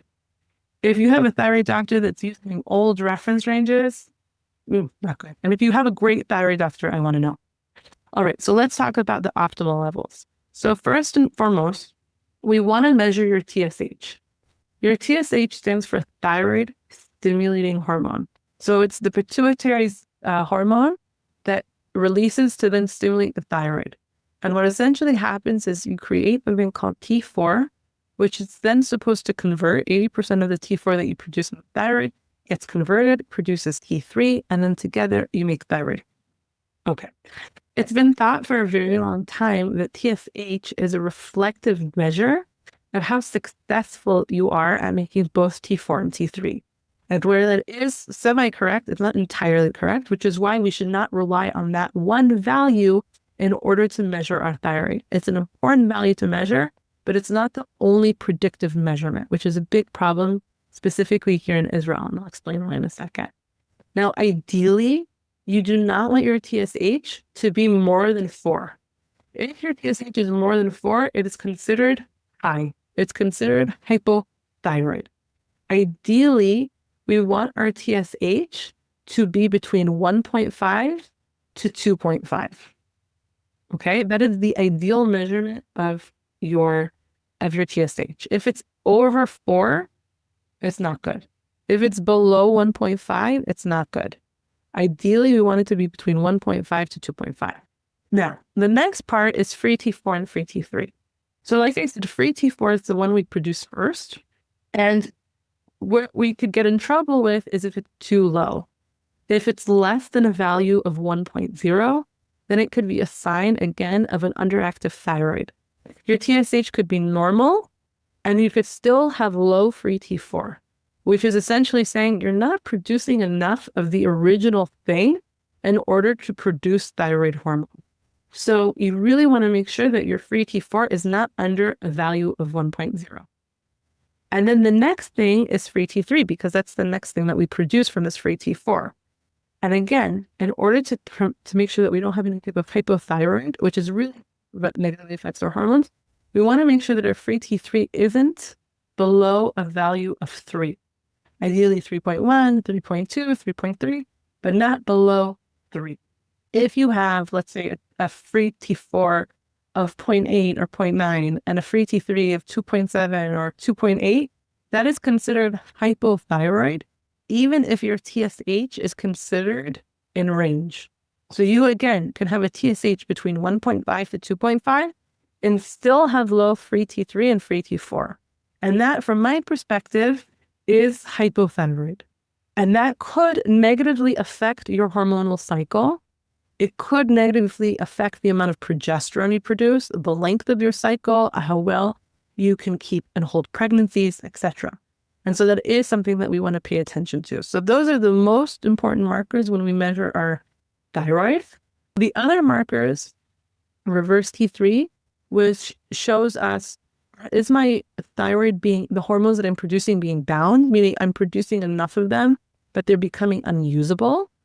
And then the thyroid peroxidase antibodies or thyroid globulin antibodies are showing if inflammation is the cause of my thyroid distress. Again, root cause of the problem.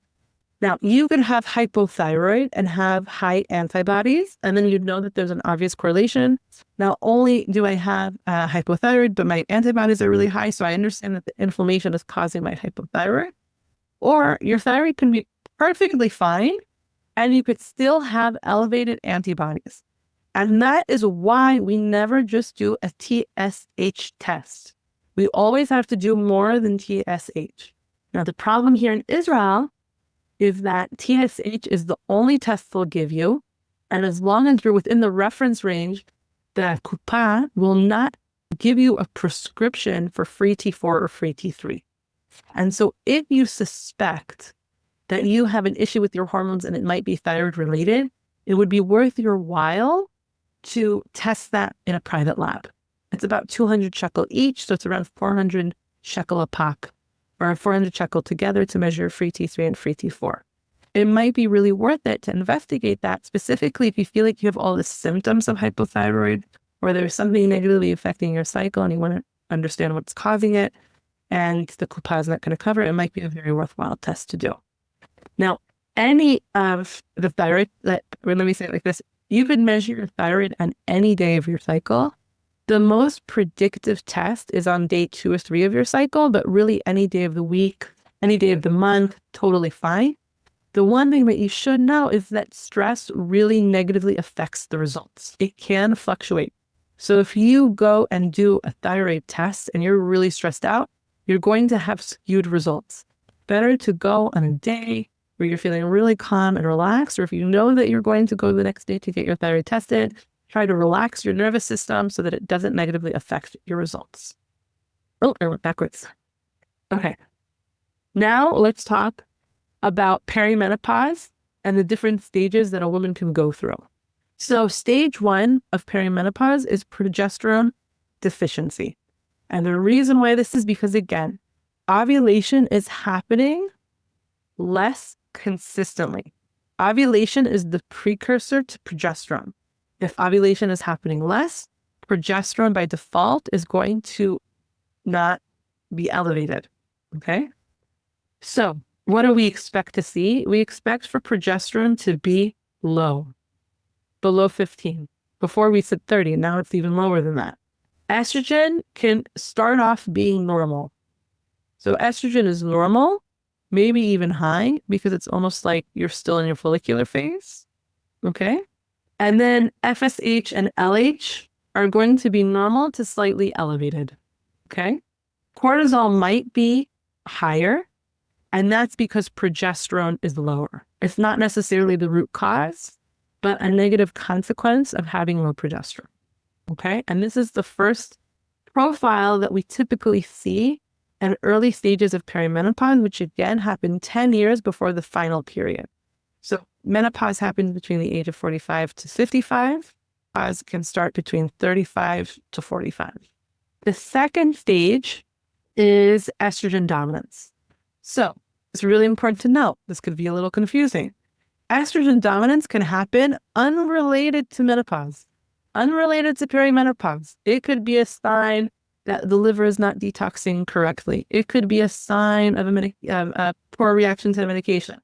It could be a sign of inflammation or metabolic dysfunction.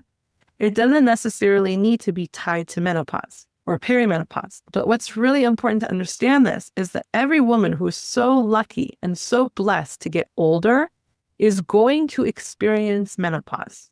She will experience it. And God willing that she does, because that means that she's been blessed to live into her late years. So every woman who's going to go through menopause is going to experience in some version estrogen dominance. And if she wants to do something about it, she just needs to verify first that she's there. Okay. And so how does she verify it? Again, progesterone is going to be low because ovulation is happening less consistently.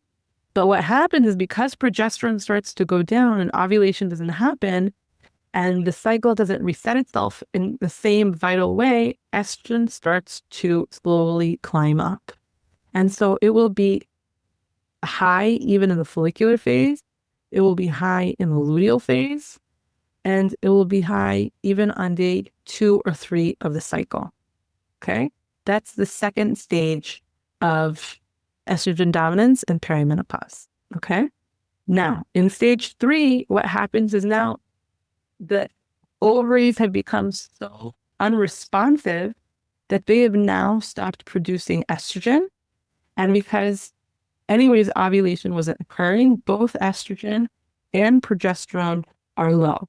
This is the final stage of perimenopause, which will eventually lead to menopause. So I'm going to say that again. Perimenopause and menopause get initiated. That whole process becomes initiated because the ovaries become less responsive. There are less follicles over time, inflammation of the ovaries become less responsive. And so eventually what's going to happen is because the ovaries will become less responsive, they will stop producing estrogen.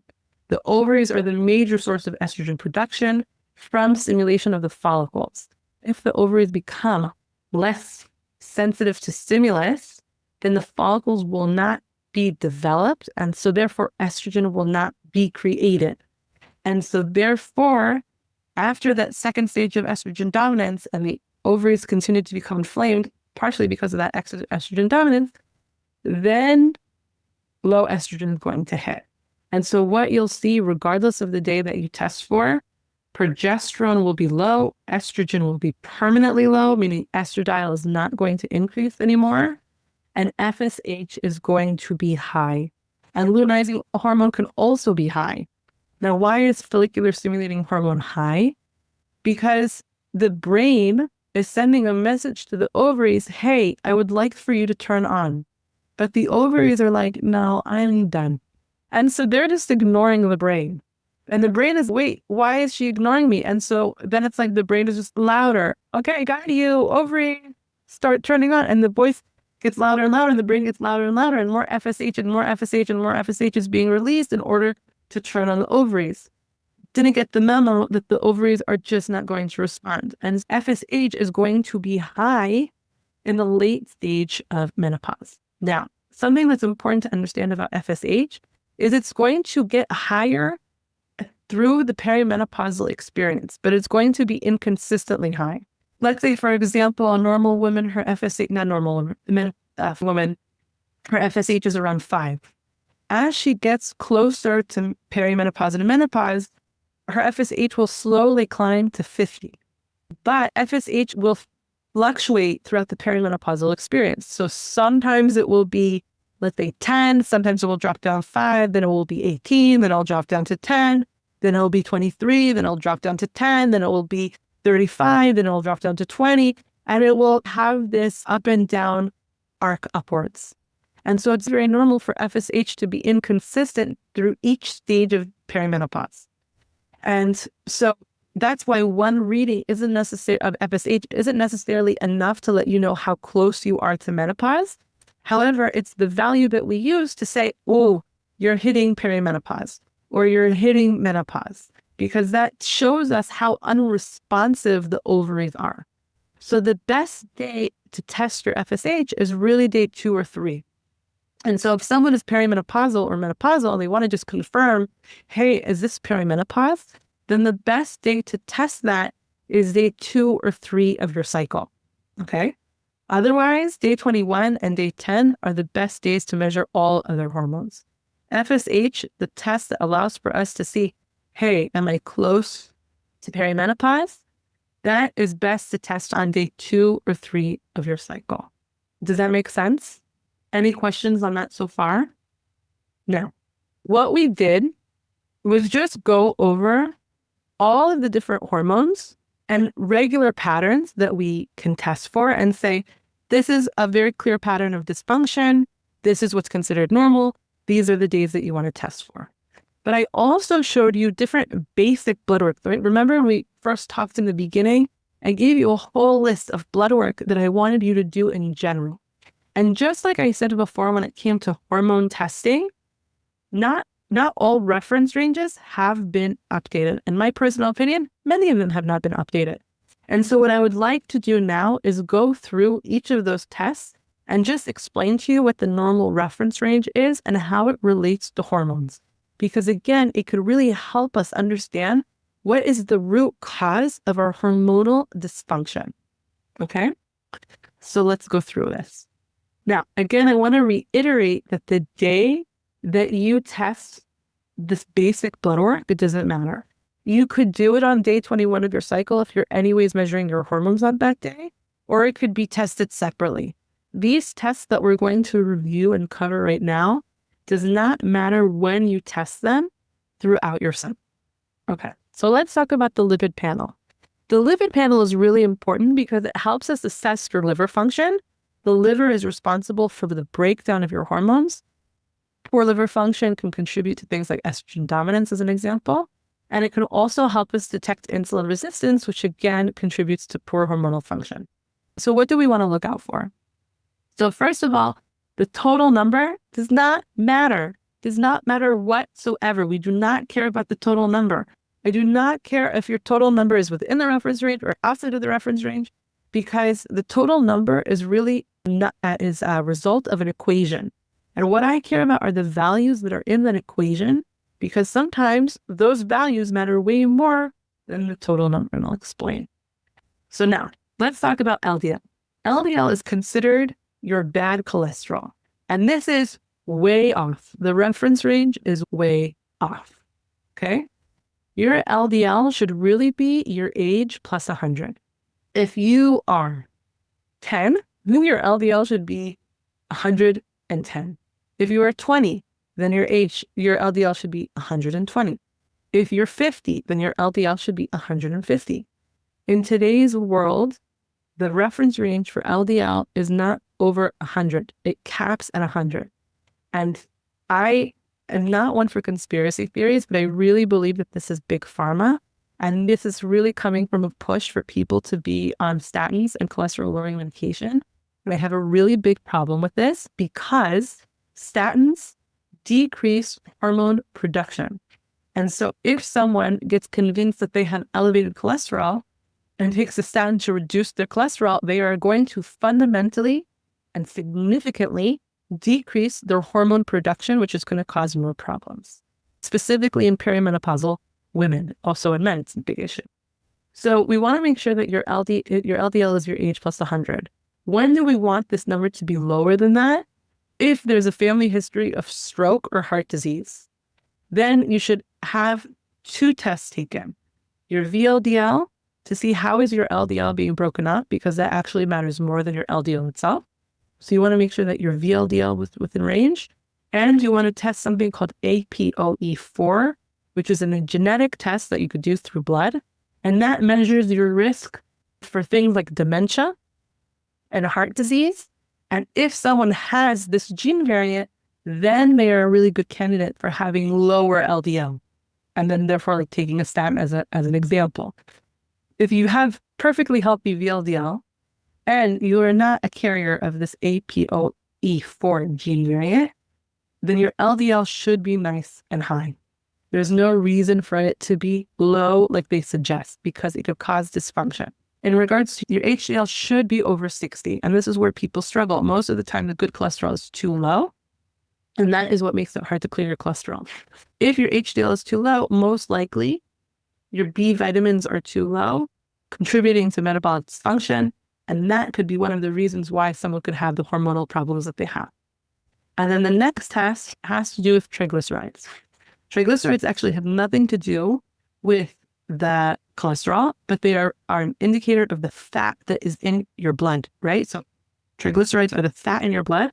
And when your triglycerides are elevated, it's a sign that you're not metabolizing your blood sugar properly, meaning metabolic dysfunction. So if your triglycerides are over 80, there is a negative, there's something going on with your metabolism, there's something going on with your insulin. Generally, the reference range for triglycerides are 150, which again are extremely outdated. No one should have triglycerides of 150, not even 100. It should be 80 or below.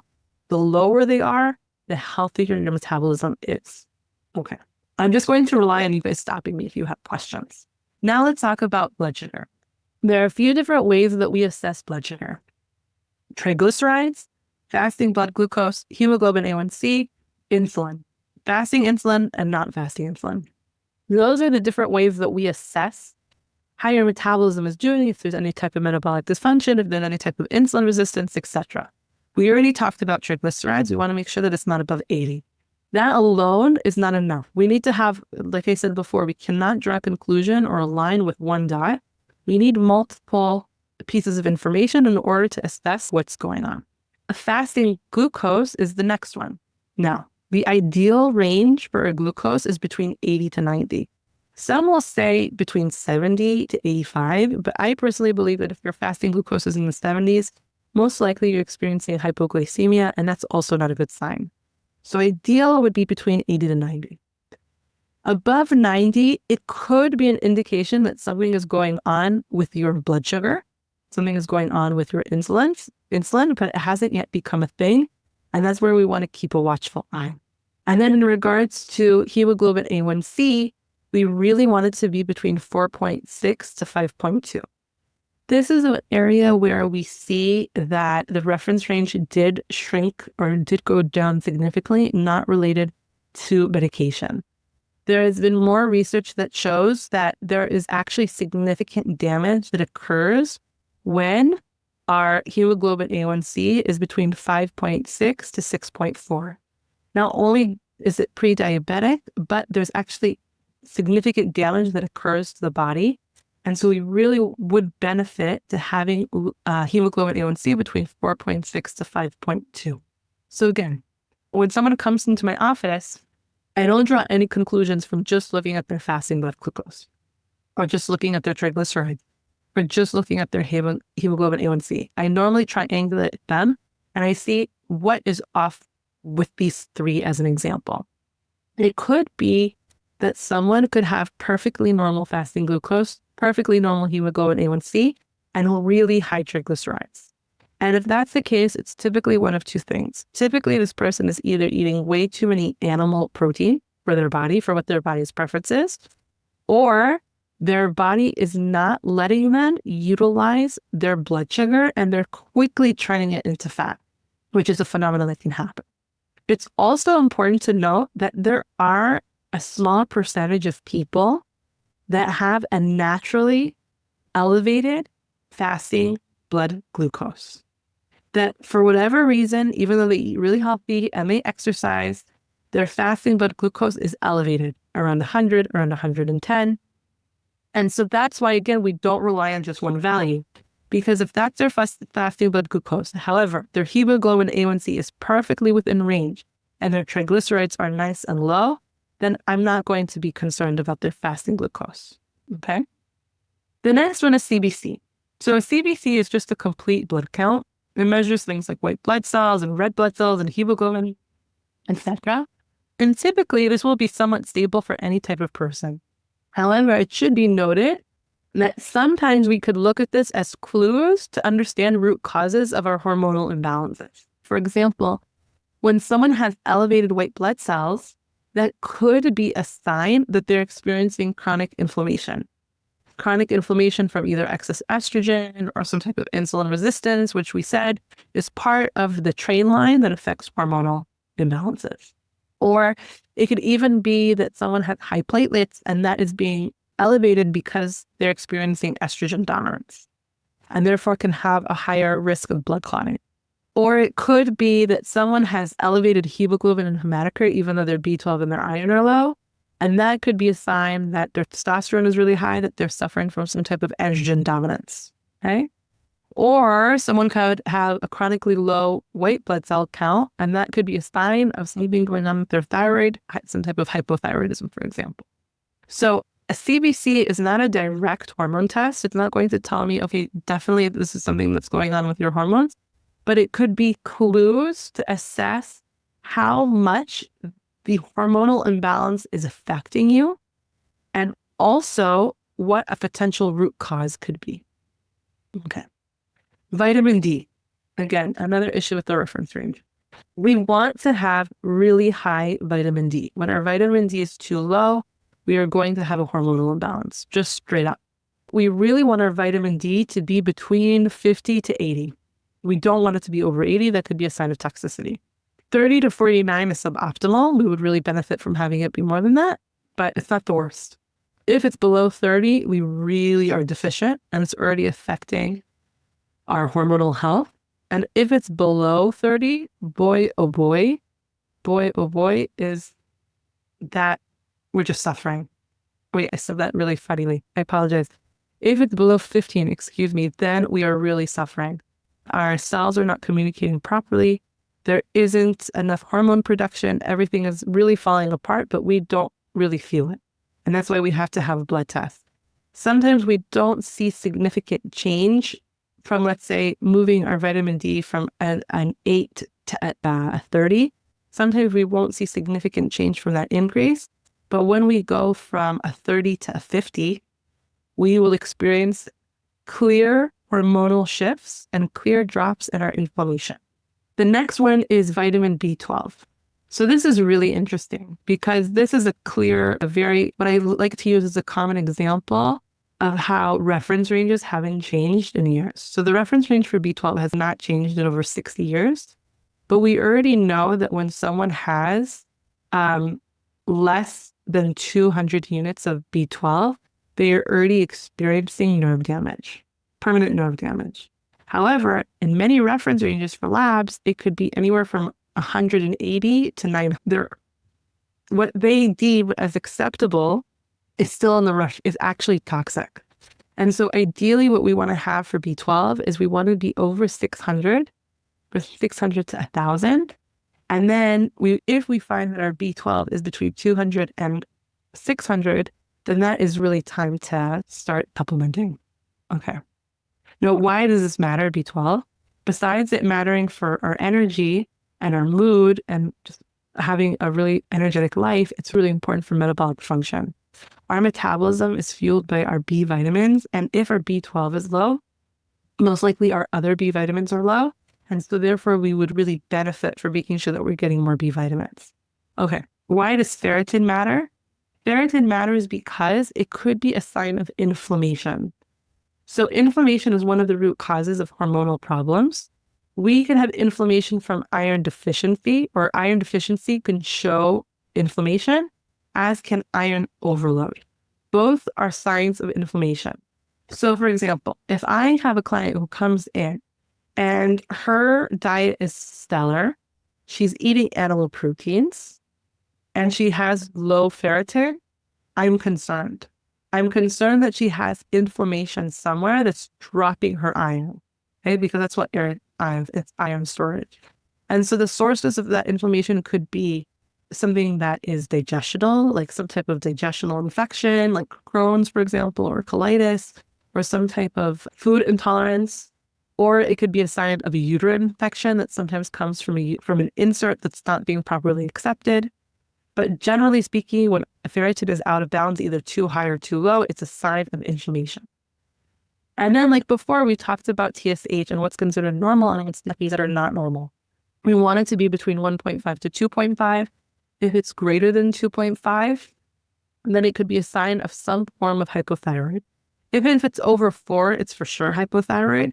Between 2.5 to 4, we're getting in territory that we want to be cautious. We want to soothe our thyroid. We want to give it the minerals that it needs. If it's below 1, many times people will think that's hyperthyroid, but it's not always the case. It can be, specifically if it comes with all the symptoms of hyperthyroid, but it could also be a sign of adrenal fatigue.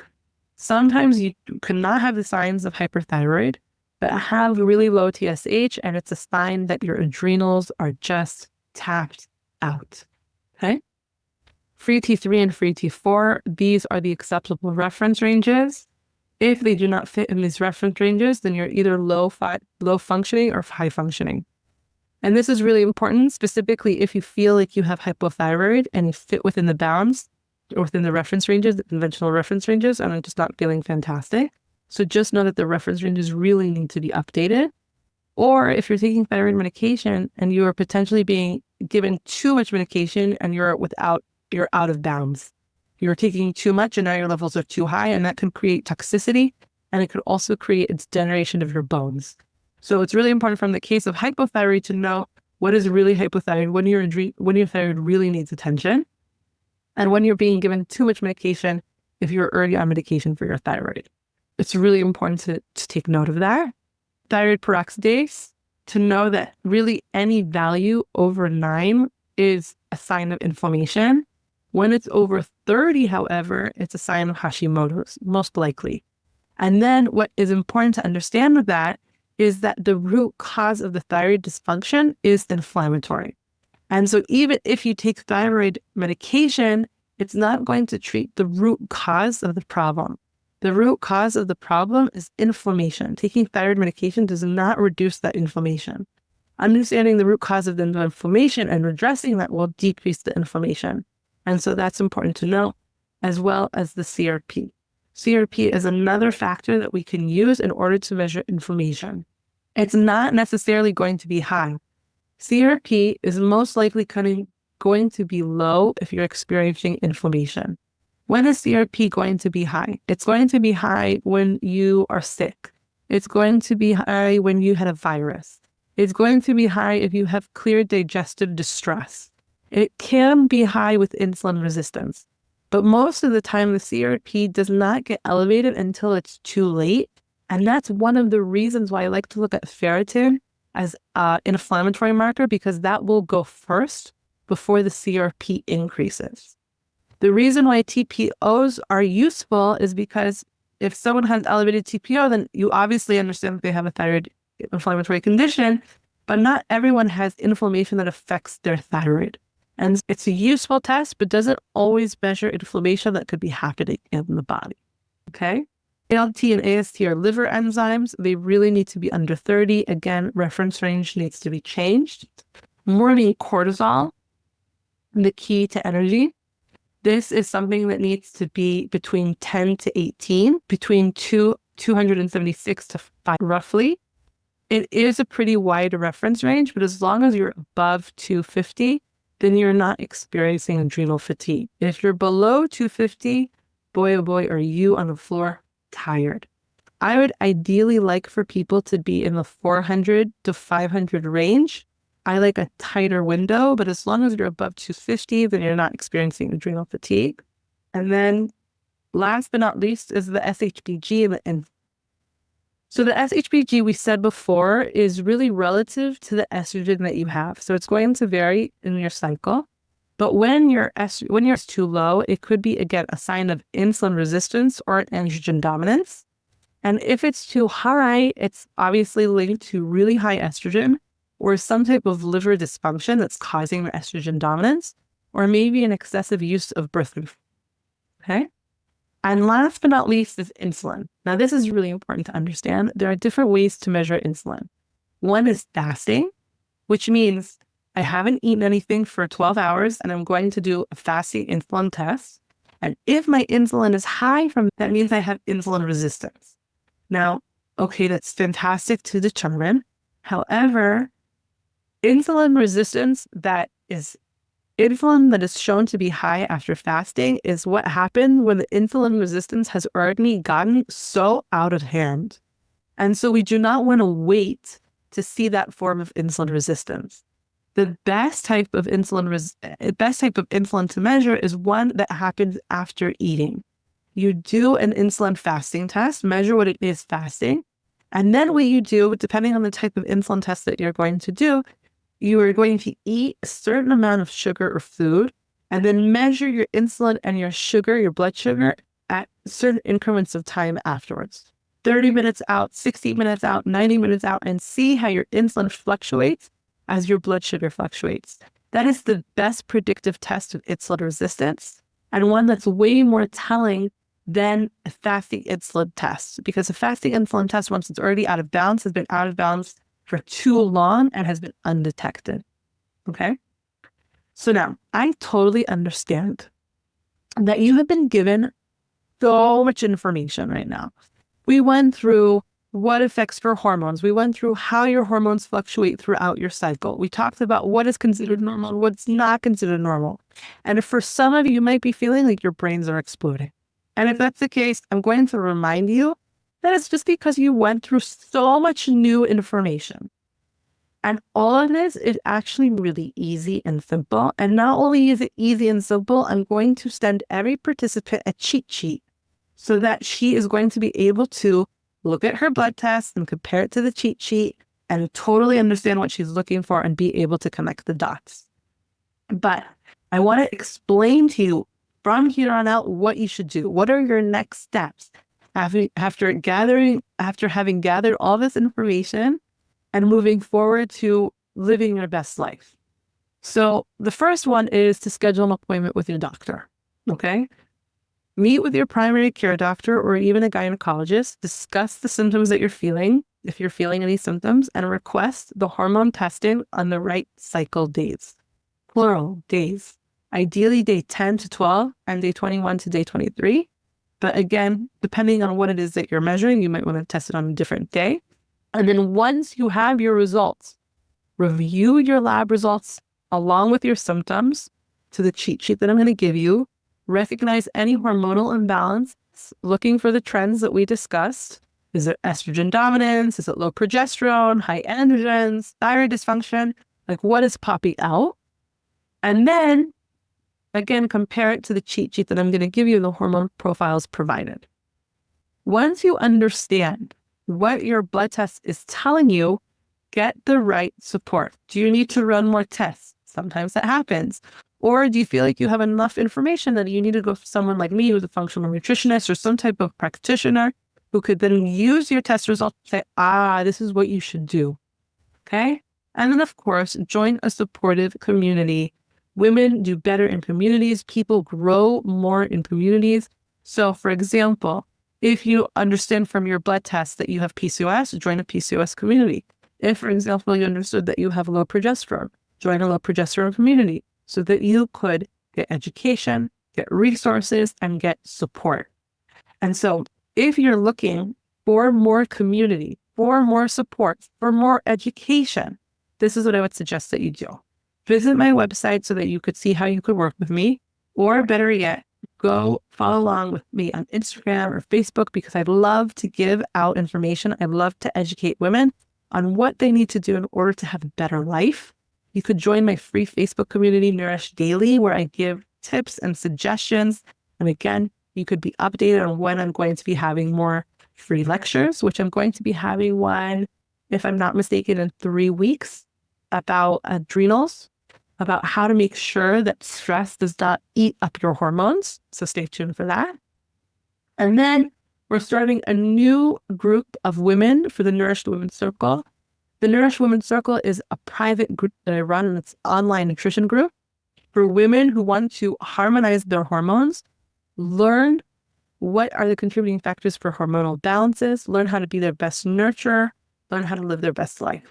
So if you found this workshop to be interesting. I would love your feedback. I would love to know what you took from it, what I could do to refine it.